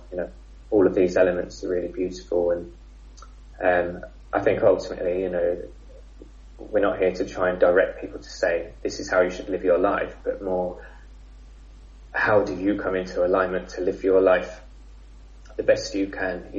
What are the tools that may help you find your highest path? And it's totally different for every one of us, and our individuality, is so powerful, and that's the gift. So we've got to be able to stand together in our individuality and allow the common factors to unite us. Yeah, well said. I think that's really, really good. Well, guys, we will wrap it there. I think we've spent quite a lot of time dissecting a whole bunch of very, very important and valid points. And I just want to thank everybody that's tuned in. We'll be back again, same time, same bat channel, next week. And we're going to stay, as I said, in this more higher octave of our new self-expression that 2020 is affording all of us.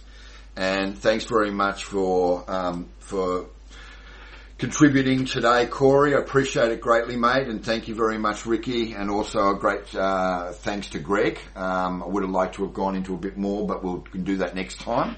And just remember that you can follow the podcast on your app, on your iPhone or your Android, or through the App Store, etc., like that, by downloading the Podbean free audio app, podcast app, and we just want to say thanks a lot for everything. Cheers. Okay. Thanks a lot, Mike. Okay, just hang on there, guys. I'm just going to complete that. All right. That was great, man. That was really good. I can hear your mum's doing piano lessons in the background. I told you, 11 o'clock was my out, man. Which is why, in a way, we had 7 more seconds before Podbean was going to kick us off. So I think we wrapped at the perfect time. We did 36 people online, and we picked up 11 new followers. So that says something, mate, And it's difficult for people who kind of tune in, because all of a sudden they get some form of notification on their phone to go, hey, let's get on and have a listen to this. The question is, it's really hard to ascertain how long they're on for at any one time. Oh, yeah. Yeah, of course. Well, if you picked up actually 11 new followers, that's a really good sign. I mean, you know, yeah, 1 in 3 of your listeners to actual new subscribes is really great. It is, and I think, again, it's because the content is coming from such a genuine and authentic, you know, perspective, right? That's really what we're doing. We're speaking our truth, and we're not, you know, it's good that we're in a way kind of not only interacting but interrupting, because we're enthusiastic about the way that, you know, the content is being expressed. Yeah, and I think it's this fascinating sort of overlap of different things that people don't normally put together, and I think that hopefully that will have continuing resonance. Absolutely. Well, look, mate, I'm going to let you go. Ricky, can you stay online with me for a little bit? Yep. Yeah, thanks again, heaps. Let's continue to expand this, and if you could maybe even, do you want a copy of it when it's available? Yeah. So go ahead and shoot it over to me, and hopefully my my mind frame will be in the right place to be able to listen to it. I got a lot going on in my headspace these days. So, no, but good. It's good though, and I think it's well worth your time to review what it is that you've shared with the world. Absolutely. I do when I can.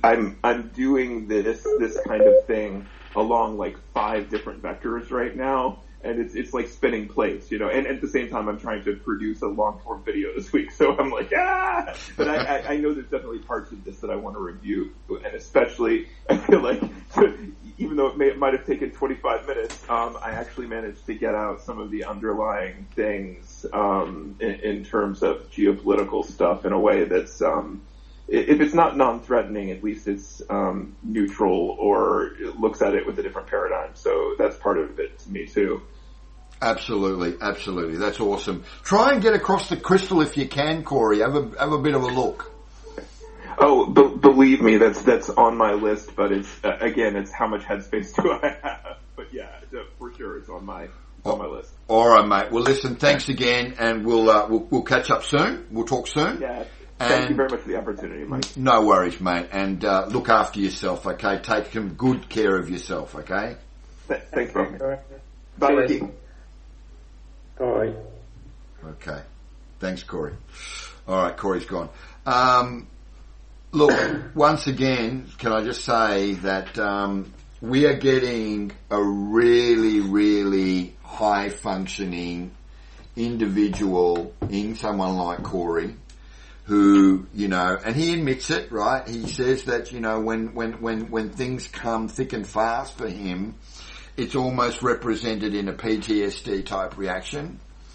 Yeah. And that he has, you know, he has his Asperger's and he has his kind of, you know, imbalances that sort of overshadow, but we must admit we get a lot out of his input, right? That was really, really brilliant, you know, the whole thing. I mean, you know, it went on a bit, maybe 5 minutes long there, but, you know, the whole, even I had to comment on it, didn't I? To say how good that was. So. Exactly. And just to bring it full circle now, Ricky, I just wanted to ask you, the last time that we spoke, you know, you were a bit under the weather, you were coughing like a madman. Have you managed to work your way through that now, or are you still feeling somewhat poorly and not quite 100%, or what's the deal? No, the ache, because I had a lot of aching all in my body, and that about 3 days ago, so that bit's gone. The pain in the cough is gone, so it's just a bit of a cough now. So yesterday I started feeling like I could eat more again, you know, so starting to get there again, you know. And then with the video, right, which I thought was brilliant. I mean, again, you know, I hope a lot more people get a chance, because you've got to admit that perspective, particularly when you've got the phone recording you writing and you're looking down, right, and speaking, and sometimes, yeah, it's hard because the wind is off the chart and all that, but when you actually can listen to your banter, your recollection of what you're actually going through, it's very, very engaging visually and orally, you know. That's cool. Yeah, the next one's going to be better as well. It might.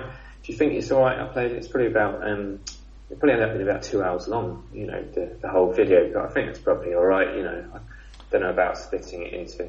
I don't think you should, man. No, because that's the thing that I wanted to talk to you about. Is that I don't want us to be warm and fluffy anymore, Riki. Okay, I think we've been through that. I think that the world as we know it, and this is why I think it's great we've got someone like Cory who can take things to a very intense level, if you like, really amplify the vibration of a specific observation, if you want. But this is not anymore about the whole kind of, you know, warm and fluffy and love and all that. I mean, we didn't get a chance to really dissect the Love 3.0 that his group, because he's got another group that I wanted to let you know called Rabbit Hole. I think it's called Rabbit Hole 7 or something like that. And there is this dude in Vienna by the name of Raphael, who is these are Christian aligned, but not defined by Christianity type metaphysical kind of dudes. And then the other guy is a guy called Jim Kincaid, who is a bit of a, for lack of a better word, a personality, an influencer, if you like, on social media, particularly on Facebook. But his outlook again, in understanding, you know, where we are within the spiritual prism that's kind of presenting itself, you know, in a kind of a rather, you know, yearning for answers sort of way, and that we need to stop thinking that, you know, sort of acknowledging our spiritualism is going to give us the answers that we need in order to understand the mysteries of life. That's not what it's about, right? It's based on trust, you know, trusting that if we're actually aware in every moment, then the answer that you need comes and you don't need to search for it. Exactly, not forcing things and not forcing spirituality to be this kind of, you know, guiding lightning rod that's going to, you know, awaken, you know, dormant levels of self-perception to understand what the flying fuck is going on. It's not about that. And that's where the warm and fuzzy of the whole gifting thing, you know, oh, it's okay, it's all about, you know, just sharing the unconditional love, you know, loving you, I love this, I love everything and whatever. I don't think that the seventh sense or whatever we deem ourselves to be needs to operate at that level anymore. No. And I'm hoping that you concur with that and that you're cool to stay in this more cryptic, this more like the stuff that talking about the mathematics of, you know, quantum physics and the whole particle wave duality expression. That's really what humanity needs to listen to and understand. Yeah, I mean, ultimately needing to come into our own strength, you know, and that one of the conversations we had where we were talking about, you know, humanity needing to feel that hope. I know hope's a bit of a rubbish word, but it's the need to, it's like, you know, there's a big cloud in front of you, so you're not really seeing that there's possibilities, you know? Yep. And so rather than, you know, saying to someone, you know, this is how it should be, this is whatever, it's more, you know, people don't need telling what to do. No, they don't. You know? We've had enough practice. This is the next thing that I think needs to be expressed, is we've had enough practice at this, right? We've either got it by now or we haven't got it by now. Now, you're forgiven if you're under the age of 20 and you've lived under a rock for the last 5 years. Fair enough. But even the 20-somethings are more attuned to, because they're constantly being bombarded by the ridiculous amount of information available on the internet, right? And the somewhat, unlimited amount of observations. Remember, particles are changed. The atoms that make up the particles that is formed are changed by the ways they are observed by a human participant. Yeah. So if people are observing all of these posts on social media, then they are definitely, without a doubt, they are collapsing their particle into a solidified form, which generates a certain level of physical expression and action. You know? And I think that's what we need to continue to draw people to.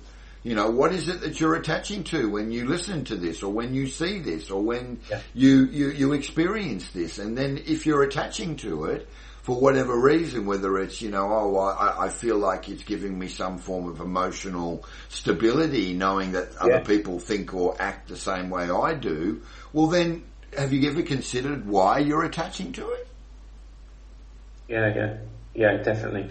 All of that really makes sense. And also, our energy, because, what are people putting energy into? And that's going to be, it's funny, isn't it? Because, Mike was saying about the new currency and that, and that authenticity, but we're also talking about the way we spend our energy. And what I find interesting with this, people like my dad will say, well, how do we spend our energy? Electricity, gas, all that. But it's actually also, how are we going to spend our energy within ourselves? What are we going to put our attention into and our energy into?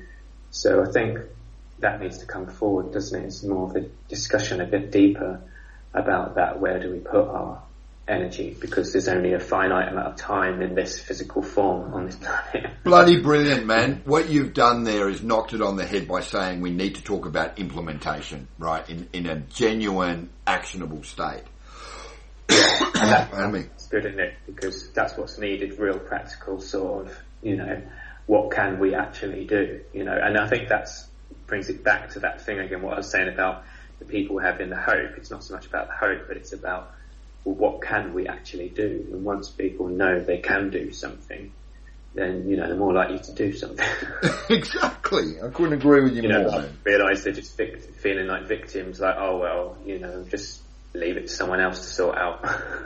Yeah, well, that's what I tried to say in that invocation that I received at 1 a.m. on New Year's Day, is that there are too many people in this current sort of scheme of things that are sitting there on the fence saying, I'm just going to wait for it to come to me. I'm going to wait for all the light workers to do all the work, to bring the light, to embody these, these new codes of operation in the human genome, and then I'm just going to fall into the flow of it all. Well, I'm sorry, it isn't going to work that way, man. It is about work, but it's also about play as well. And I think, obviously, the more you feel like you've done the work that you need to do, then you're ready to play. But also, the more you play and enjoy, the more you're willing to do the work. Yeah, because you get the payoff, you get the reward, and there's always, got to be some form. Humanity is built around that causality that creates a payoff. That's what Greg's whole understanding of, the shifting forces of energy, talking about the Toltecs and talking about the sun god Ra and the Egyptian mythology and whatever else, is essentially, drawing it's evidence from, and it's how do you use your energy, in regards to the sun, the sun's bringing the energy to the planet and all that. But the other thing I wanted to say is that when you say to someone, well, how are you using your energy? You put it in that context like that, and then someone will be like, oh, yeah, good point actually, Yeah. When someone can see that actually the drama that they're getting caught in is actually wasting energy because they're not going about doing it in the most efficient way. Well, especially a lot of guys, they'll be like, oh, okay, actually I see what you mean there, and I'm being pretty silly, doing this pattern where I get really pissed off and then at the weekend I get totally wasted on loads of alcohol and then go and shout at my lady or whatever, Yeah, no, absolutely. It makes complete sense because, you see, that's the pattern. That's the distraction. And that distraction is what generates your own deception. You're the one that creates your deception. I used to think that the deception came from me being manipulated by archons and, and other sort of, reptilian off-planet agenda beings and all that. No, it's not. Yeah. No. It's not. Most of it's coming from yourself. I do agree that. But shadow is just used by those energies, so we still have to be responsible and deal with our own stuff. And this is the reason why I think that the Doppelganger series, it didn't really resonate with a lot of people, but I'm super proud of it because it will become a book. I've made that decision now. I'm going to invest the time to have the language properly, formulated into the textual output that is a book. And then once it's published as a book, then it fits the criteria of Amazon making it an audio book, and I think that's when it will really make its impact as an audio book, Yeah. Yeah. And it's funny because, I'm about to introduce to you, but I wanted to just talk to you in a very, very sort of open and candid manner of like how are you feeling, man? I mean, are you still kind of somewhat like floating around in the clouds of where you were and how far you came, and then now it's like, holy shit, I'm full circle. I'm really, really back at the quagmire, right? That I desperately seek to escape from. What next? What's next, man? I know. I mean, obviously when you're sharing space with someone, it takes a while to allow yourself to get back into your, to stay within your agenda, if you know what I mean. Yeah. And there's a fair few factors here that aren't really my ideal circumstance, but at the same time, you really need to be able to use the situation you're in and to get empowered, But for one, I'm high up in a flat, and I'm not on the earth, and me, I love my earth energy and stuff, and then I'm starting to realise that, the cloudiness and all that is very right. gloomy, and, so, but it's a sacrifice, I suppose, but what, I'm going to try and do something with the music and assistance, helping people sort of thing, phoning up or coming round and, helping people with various things, just see how that sort of pans out. But I don't know for sure, but in regard to because obviously I was out there and just to suddenly be back and no, my head's not in where I was, and you'd think it would be, wouldn't it? You'd think I'd be sort of still, processing a lot of it, but in a way I think because I was out there and I was fairly balanced for being out, I must have been processing a lot in my dreams the nights when I was out. Okay. So I came back to England I came back to England just feeling a little tired, but that wore off after a couple of days, and then I got a bit ill. So I suppose what I'm trying to say is that there isn't a backlog of stuff to kind of process from being out there, there's just the goodness of the experience, which, I kind of miss at the moment because, being in touch with the elements so much is, as we both know, it's like that slap in the face. It's that sort of, you will be awake. That's the thing. It's a real wake-up call. It's visceral. Yeah, and you can't deny that, the physical realm like that really pushing you into being, and you'd think that, well, that's pushing me so much into being that I might lose my spirituality, but you only lose that sense of connection when you get knackered, and I was basically the last month I'd got into a pattern where I wasn't getting knackered, and I was managing to, you can hear it in some of the podcasts with you, that I'm more informed then, and I'm less informed now, and I can feel that, so, and I'll only let myself go so long, not being in my,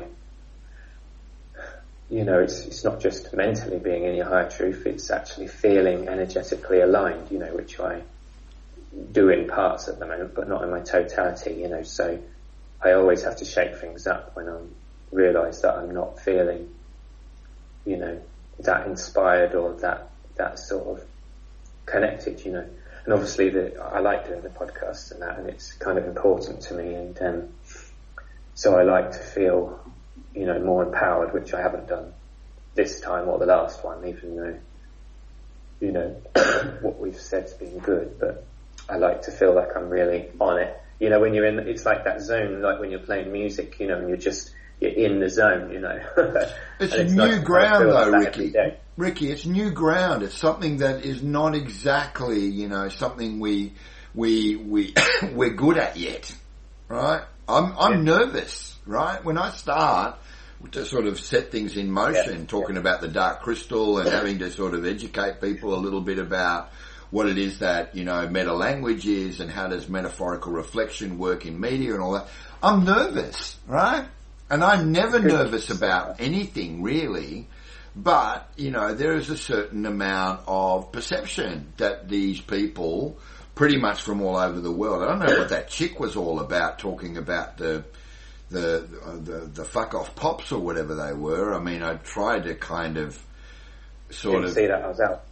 Yeah, well, it was right at the beginning sort of thing, and she wanted to call in, and I said, well, you know, have the courtesy to let Greg, who went to the trouble to record an audio for us, let him finish what he's saying, and then, you know, call back. And then it was like, no, I can't hang around, I'm going now. And I went, okay, well, you sound like a fucking 16-year-old idiot, so off you go. Could be a troll. You know, I think that there will be people in there just causing trouble. Yeah. Well, that's another thing that our discernment, you know, pretty much recognises very quickly, you know.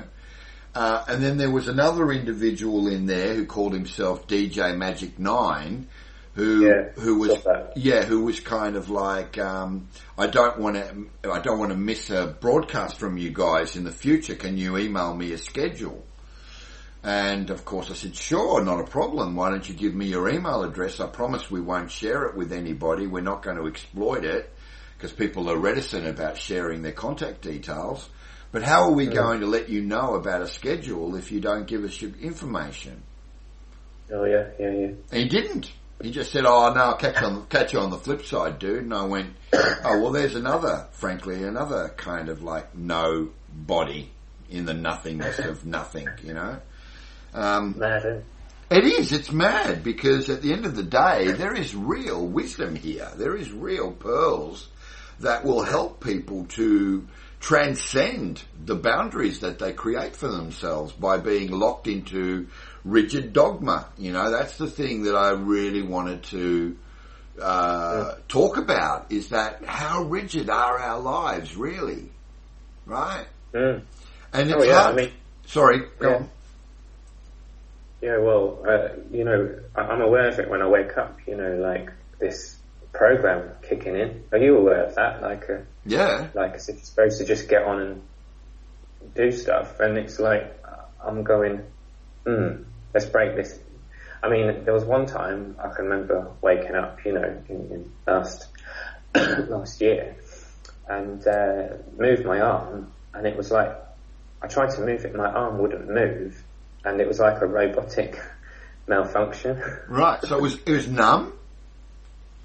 Yeah, so it was when I woke up, because you know that in-between phase where you've been in dream world and all that, and it's a different reality there, obviously, and I just wake up into this one, and I'm trying to move this arm, but it's almost as if part of my reality was robotic, you know, and there's my soul trying to break the program. Yeah, and break the tie. I started malfunctioning. There was actually a malfunction, like, you know, the arm would try and move, and then it would come back, and it would move and come back. It was like as if I'd malfunctioned a program that was supposed to kick in as soon as I wake up. This is not dissimilar to what David Lynch uses in his metaphorical language when there's a certain amount of the body system that refuses to join the rest of the, you know, the rest of its grid. I because agree. It's lost in a different reality. It's in a complete split off the timeline. It's gone somewhere, you know, that's not part of the typical or the atypical or the asymmetrical kind of, you know, concept of having everything fused together in one charged up electrical, you know, circuit and particle.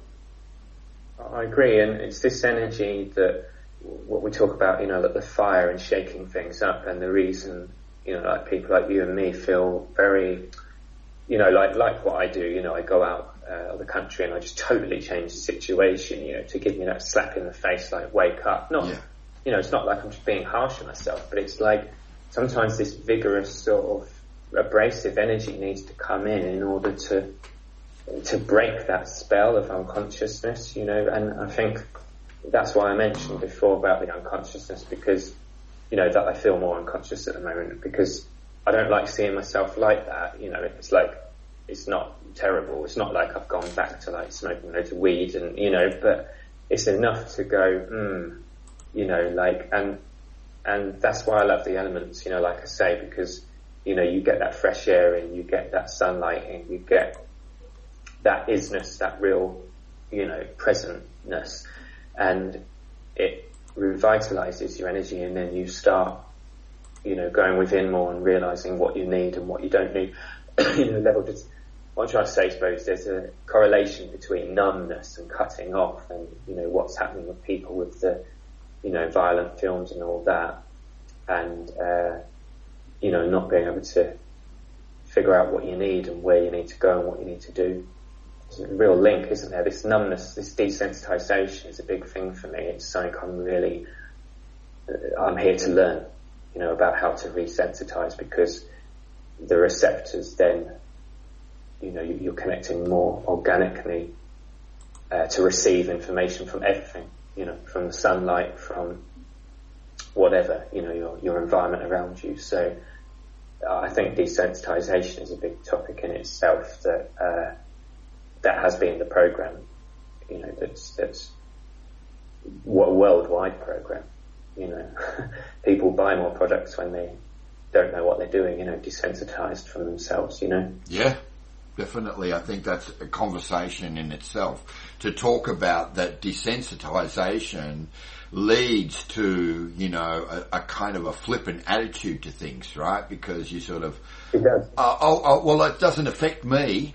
It might affect you, but it doesn't affect me, so I don't really have an opinion about it. Well, I'm sorry, but if you're a reflection of everything and everyone and every situation, you can't not have an opinion, and you certainly can't not have a kind of you can't have a kind of a sense of expression about it. It's there. It's part of it. It's really, really part of, the whole dichotomy that is the bigger picture of your existence. It's a cycle, admittedly, but it's still, a very valid and a very obvious and apparent, expression of your existence. I agree.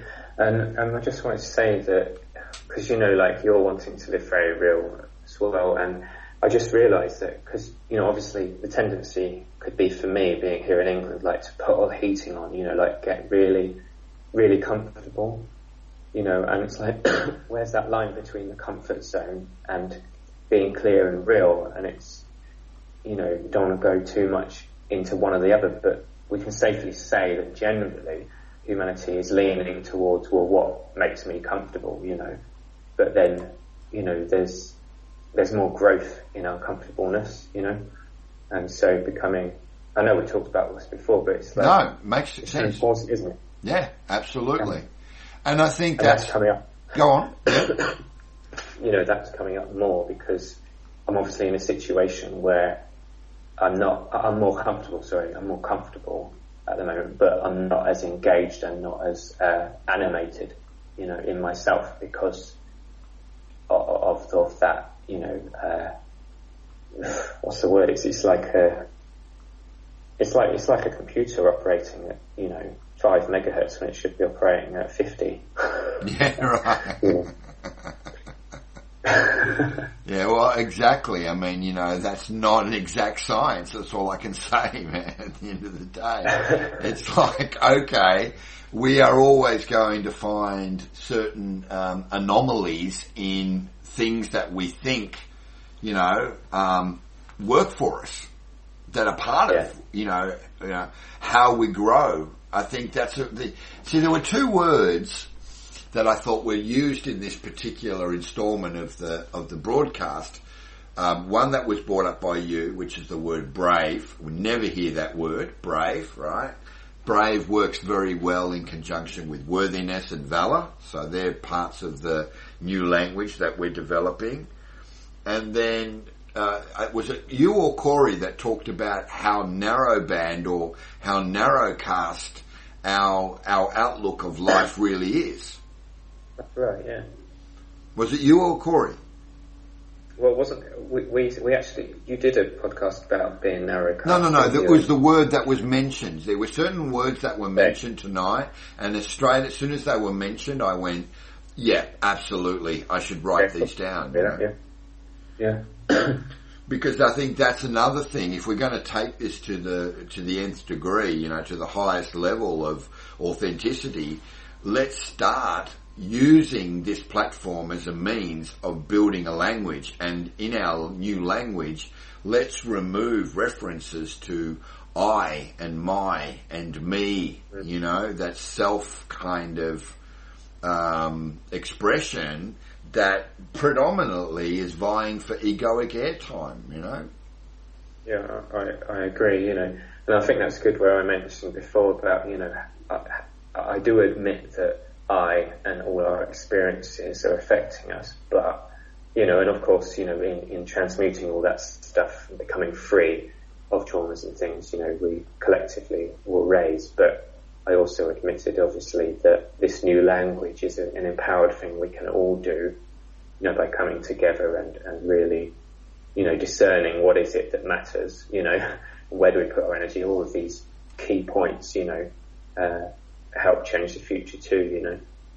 Yeah. But just something I just want to say is that I'm breathing in this fresh air, you know, and it's like really that word clarity, you know, because that's the thing, it's cold here in England, but it's clear, you know, like you're very present and clear in it. And, you know, when Australia is like really warm, it's like you don't want to do anything, you know, because you're just so knackered from the heat, you know. Yeah. And all of these things have, you know, it's all, what's the word? I think from travelling, you know, it's all just really permeated my thoughts and my understanding about all this stuff, you know. But I just thought maybe we should go away with a question, which is, you know, why is clarity so important to us at the moment? Because are you feeling the same as me? Because that's what I'm feeling right now, that like the clarity is like, whatever that means, is like the number one thing for me at the moment. You know, it's like I need that. Dude, you heard, if you listened to that 2020 invocation where I talked about the dissolving of the chakras, the last thing I said at the very end before we wrapped was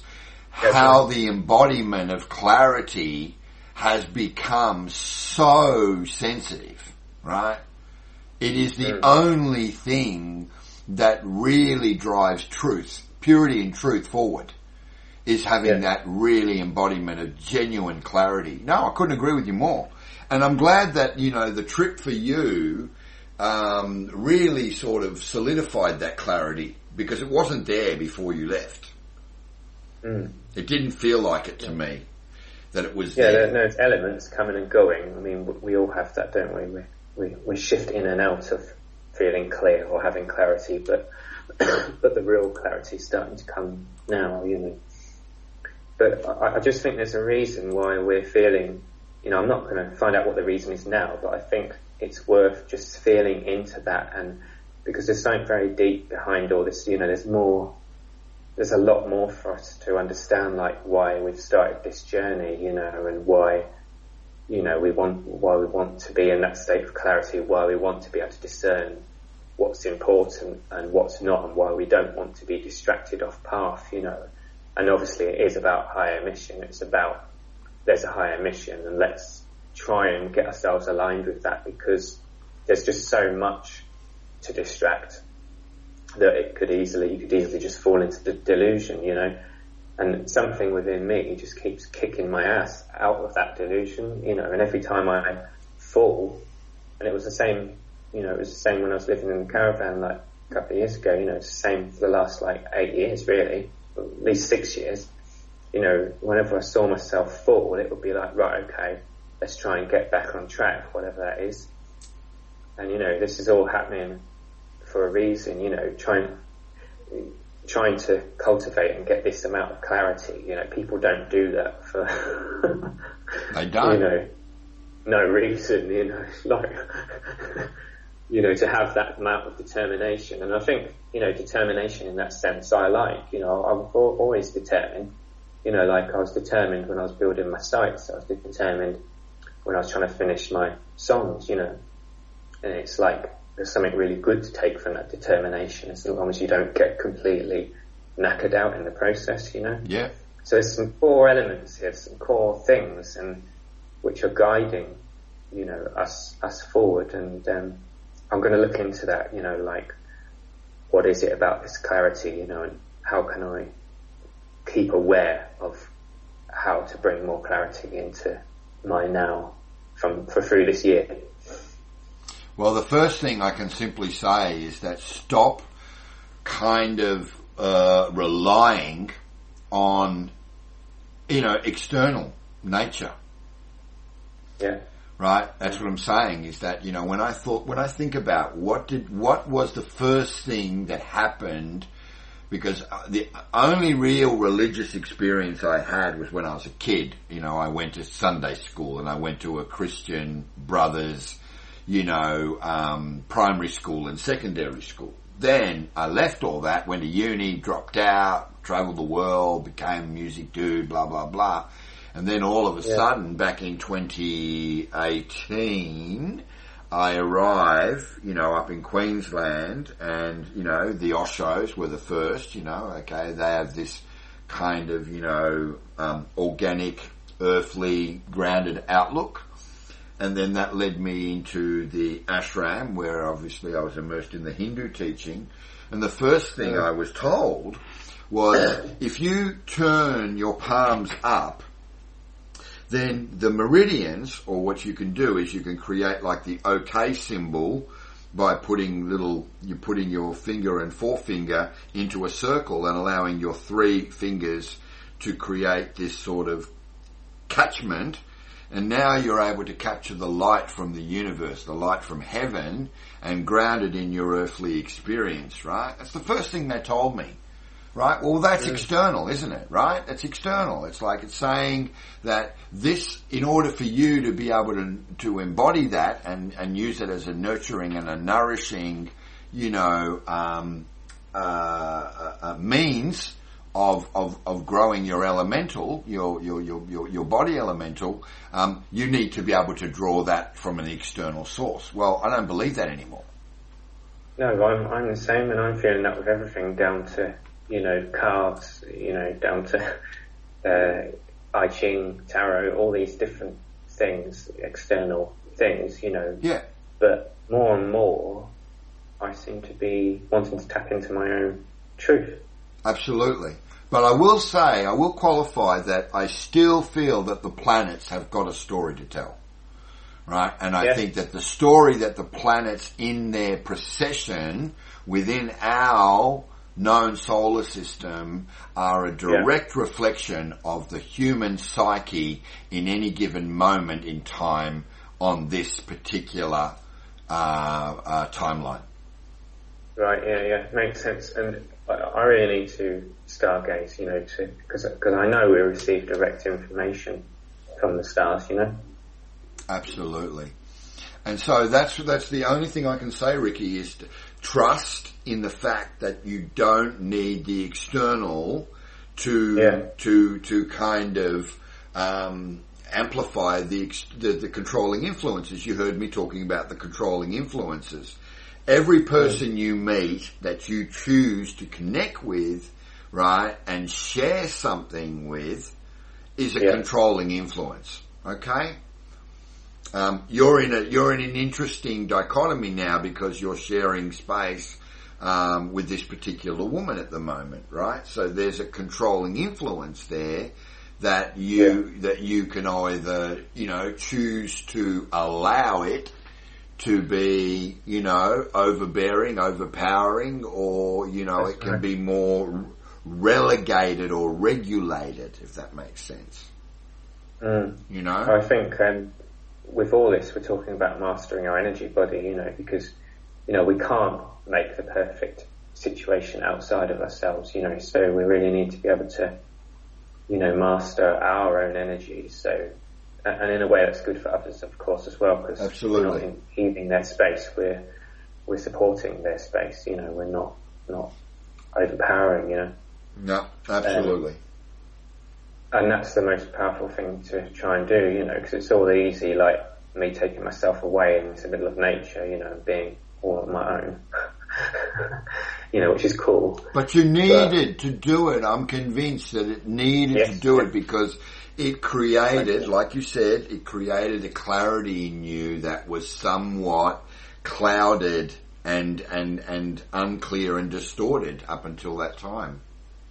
I absolutely agree, and that's the thing why I actually posted on my Facebook all saying about I'm going to die, no matter what happens, I'm going to die happy and contented, you know, or fulfilled, you know. It's not, don't necessarily need to try and reach this happiness achievement thing, but, you know, because of the fact that I know that all these experiences I've been choosing to experience from my heart, and you know, I've extracted the gift from all of them, you know, and that's what this life's about, really. You know, it's not about not having bad experiences. It's about being able to, you know, grow from all these experiences, and that's why I know when I'm on my, you know, transition out of this life, I'm going to be happy because I've chosen a life of trying to do the best I can to you know, grow and work with life, you know, and I think that's really cool to be able to let go of some things as well, because, you know, some things we want to happen might happen in our life, but other things might not, and like I was wanting to say it to Cory earlier, you know, that, you know, sometimes letting go of the whole thing, you know, that some of the things we think we want to happen might not happen, you know. Mm-hmm. The planet might be destroyed, and that's all right to let go of that, you know, to let go of the need for things to get better or anything, which is really powerful process, I think, you know, to go through that, to realise, oh, well, I might not ever have children, you know, part of you might want to have children or, you know, have whatever, and to let go of the need to do it, you know. I think it's absolutely crucial. I think it's crucial because it's important to allow a part of us to die, or, you know, the expression of a death in order to create rebirth. That's what these fires, I keep telling people, yeah, okay, our country is under siege, and it's true, our country will never ever be the same again, and its people will be tainted, and its people will be really, really scarred as a result of losing everything beyond losing everything, you know, because these fires are like, they're like burning effigies, man, right? They're full on in ways.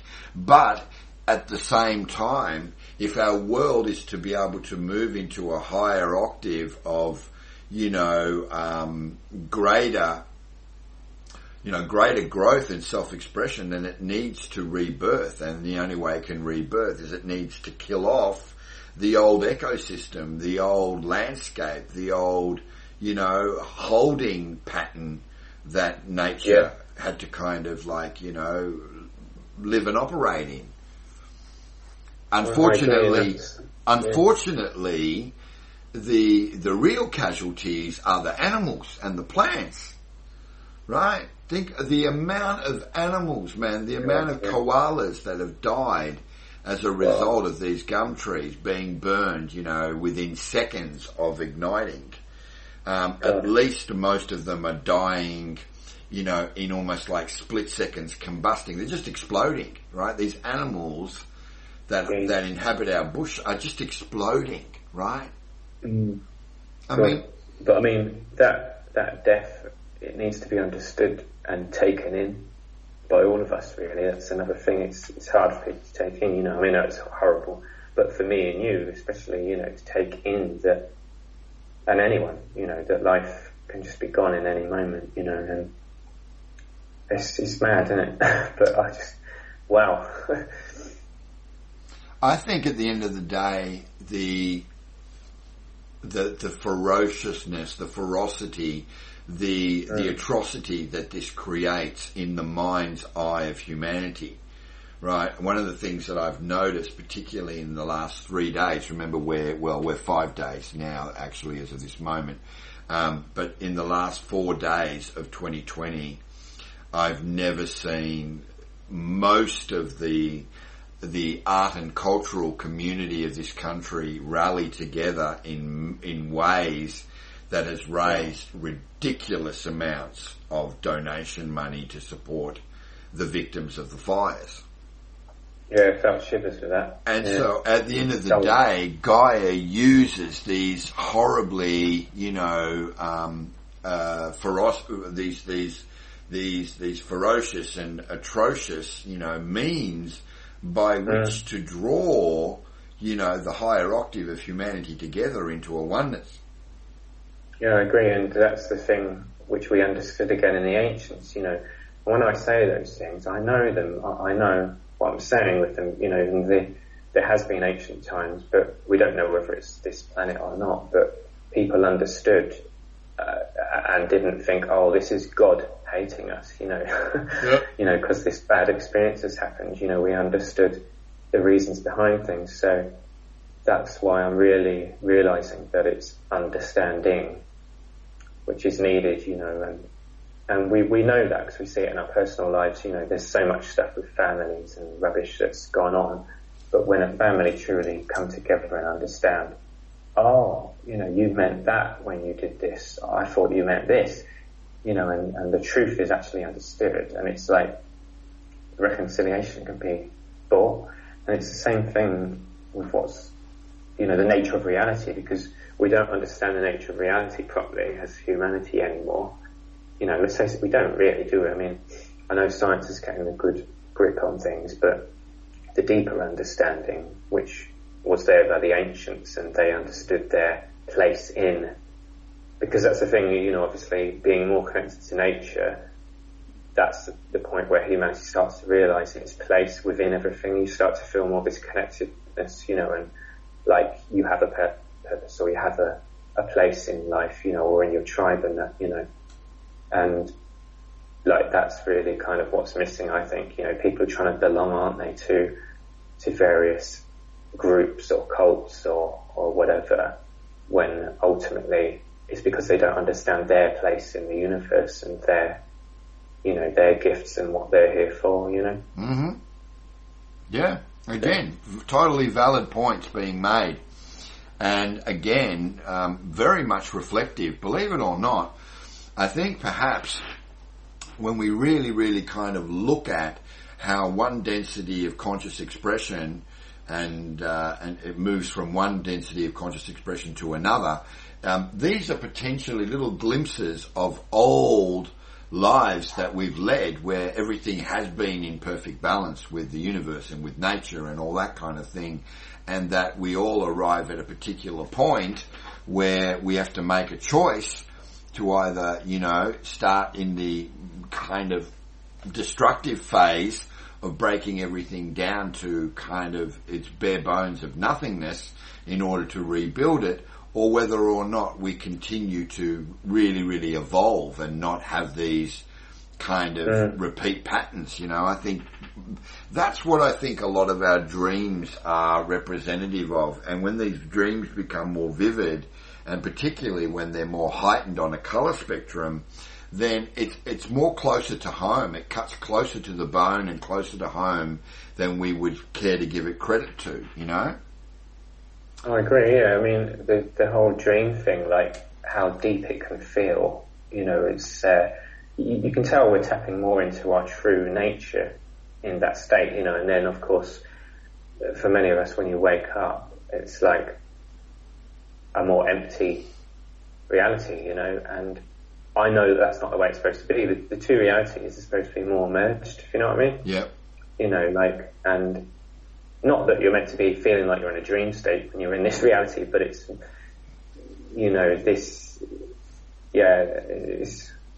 it's very deep, and that's why I so want the clarity, because obviously we need the clarity to actually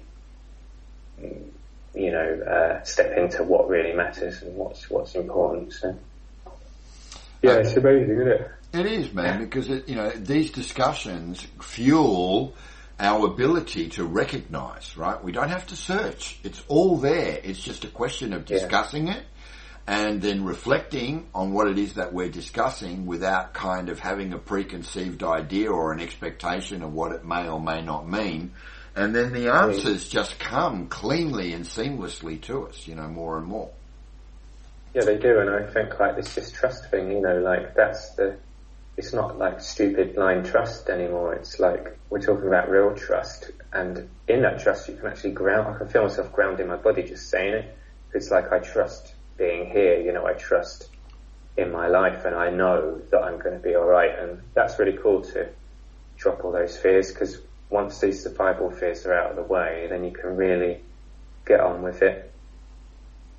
Absolutely. No, I agree with you, man. I think we've done really well tonight. And once again, I wait for the recording to become available in the morning. It usually takes, because it's a fairly long one, about 4 or 5 hours. And when it does, then I'll send it and you can review it again. But we're really onto something now, and we just need to be diligent, and we need to be consistent, and we need to be committed to the enterprise. Yep. Yeah, I am. That's good.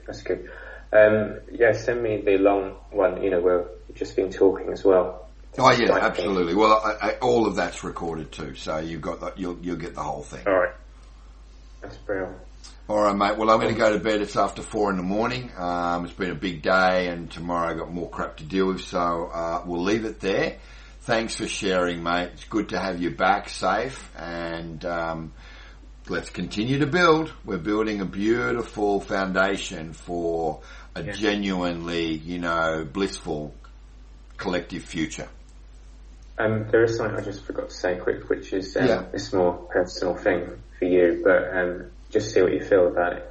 About having some days where try eating, like not a big lot in one go, like not a meal, but having like grazing for some days, maybe 2 or 3 days a week. Just give it a go, see what you, don't know if you do it or not already, but just see how that feels, What am I grazing on though? That's the question. I didn't have any money. I haven't really been eating a lot at all because I've been broke with Christmas. Oh shit, yeah. So even things like nuts are bloody expensive, aren't they? Well, but how it's like snacky sort of stuff that isn't, too. I'll tell you about it more in a message if you want. But. Yeah. Do that, because again, Monday I'm cashed up again. One thing you didn't know is that it turns out that when I actually got to laugh about this, so I will tell you. So it turns out that when I was driving from New South Wales all the way down to Victoria, I wasn't mindful of crossing the border.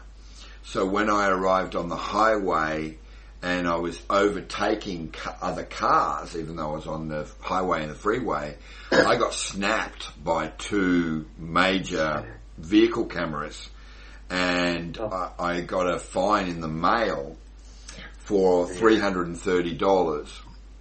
Oh shit! I rang up. Oh no! It gets fun now. I rang up the Fines Victoria people to say that I don't have that kind of money. I'll have to do it on an instalment plan, having my Social Security pay it out of centre pay each fortnight, which they agreed to. And then they said, by the way, I don't know if you know this, but you didn't vote in the Victorian election. And I went, no, I was out of town. And they went, well, no, it doesn't matter. Even if you're out of town, you could have still gone to a polling booth. I didn't want to. I didn't want to fucking vote because I didn't believe in what I was voting for. So that's why I didn't vote. I didn't either. Right. Yeah. So anyway, so that was the first thing. And said, and also, it turns out that while you were overtaking a vehicle coming across into the Victorian border, you must have missed the drop from 110 kilometres to 100, and you did the overtake there, so you got snapped at 125, right, while you were accelerating past it, because you have to accelerate like at least 10 k's faster to get past the damn car that's already doing 110. So we've hit you with another $330 fine and 4 demerit points against your license. So I said, well, what? So okay. So what's the bottom line? I said, oh, you owe us $850. That's Fucking what? So I instead of losing it like I normally would, right? Remember, I'm always recording conversations, so I've got a record that I can use with the ombudsman if I need to. And I simply turned around, which is why I know that I'm really proud of my own evolution now as a human. I simply said, okay, what is the minimum you will accept from me, taken directly out of my social security disability pension, a fortnight, to satisfy your requirements? And she turned around and said, but we're not done. You know, we'll need to see if there are any more that I said, nothing else has accrued. I assure you, right? Both of these have come as huge shocks to me because I am aware of speed limits, but obviously if I'm overtaking someone, and I have gone over the speed limit in order to do so, then that's my own fault. I'll own that. But what's the bottom line? And she turned around and she said, well, it'll have to be at least $60. And I was like, no, I won't be able to do that. She said, oh, well, $50. And I said, no, I won't be able to do that. And she said, $40. I said, okay, done. cool. I'll give you $40 a fortnight, you know, for however long it takes to pay off the entire That take a while, yeah. So there you go. So there's a huge rude awakening that could have totally upset the balance of everything that I had worked so hard for. And instead I was like, okay, it's the external. It's a distorted. It's designed to challenge me and draw me into a low vibration, make me a reactionary frequency to it. How much have I learned? How much have I grown? How much have I evolved? Obviously, yeah, I can deal with this and dealt with it well. Brilliant. So if one person can do that, then believe me, you can do that and other people can do that. It's really a choice point of how much you want to allow the external to infect you and affect you so that you become badly reactionary to it. Ultimately, people go into fear with these things, and they think, "Oh no, that's gone down," and then, you know, God, I feel this weight on me, and now, you know, blah blah blah. But when you trust, you realise that, you know, okay, just got to get through this; it'll be alright, you know. And I think that's cool. Absolutely. So anyway, that's where we're at the moment. We'll build upon that. We'll become more mindful of how we're going to expand that over the course of X amount of weeks, and then we'll go from there. Yeah, cool. Okay. Yeah, I just realised that message with the food thing. It's not about eating less. It's about just having 2 or 3 days where it's spread out a bit more through the day. Okay. Well, again, But if see you if can you give... feel that, obviously. Oh, look, I'm happy to do it. Like, the reason I told you what I did is because even though I'm going to have to start paying these fines off, it's definitely a better financial position being in this home situation. Oh, is it? Yeah. Oh, yeah, because remember, the government ended up paying 4 weeks of my rent, 8 weeks of my rent in advance. Nice, yeah. Yeah, brilliant. Which obviously, you know, includes, as the landlord said, well, I'm going to take 4 weeks up front as a bond.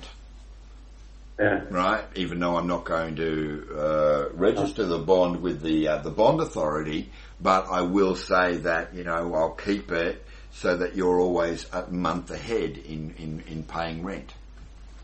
Yeah. So yeah, apart from that, I'll be in a position to buy some food and everything else, some raw stuff next week.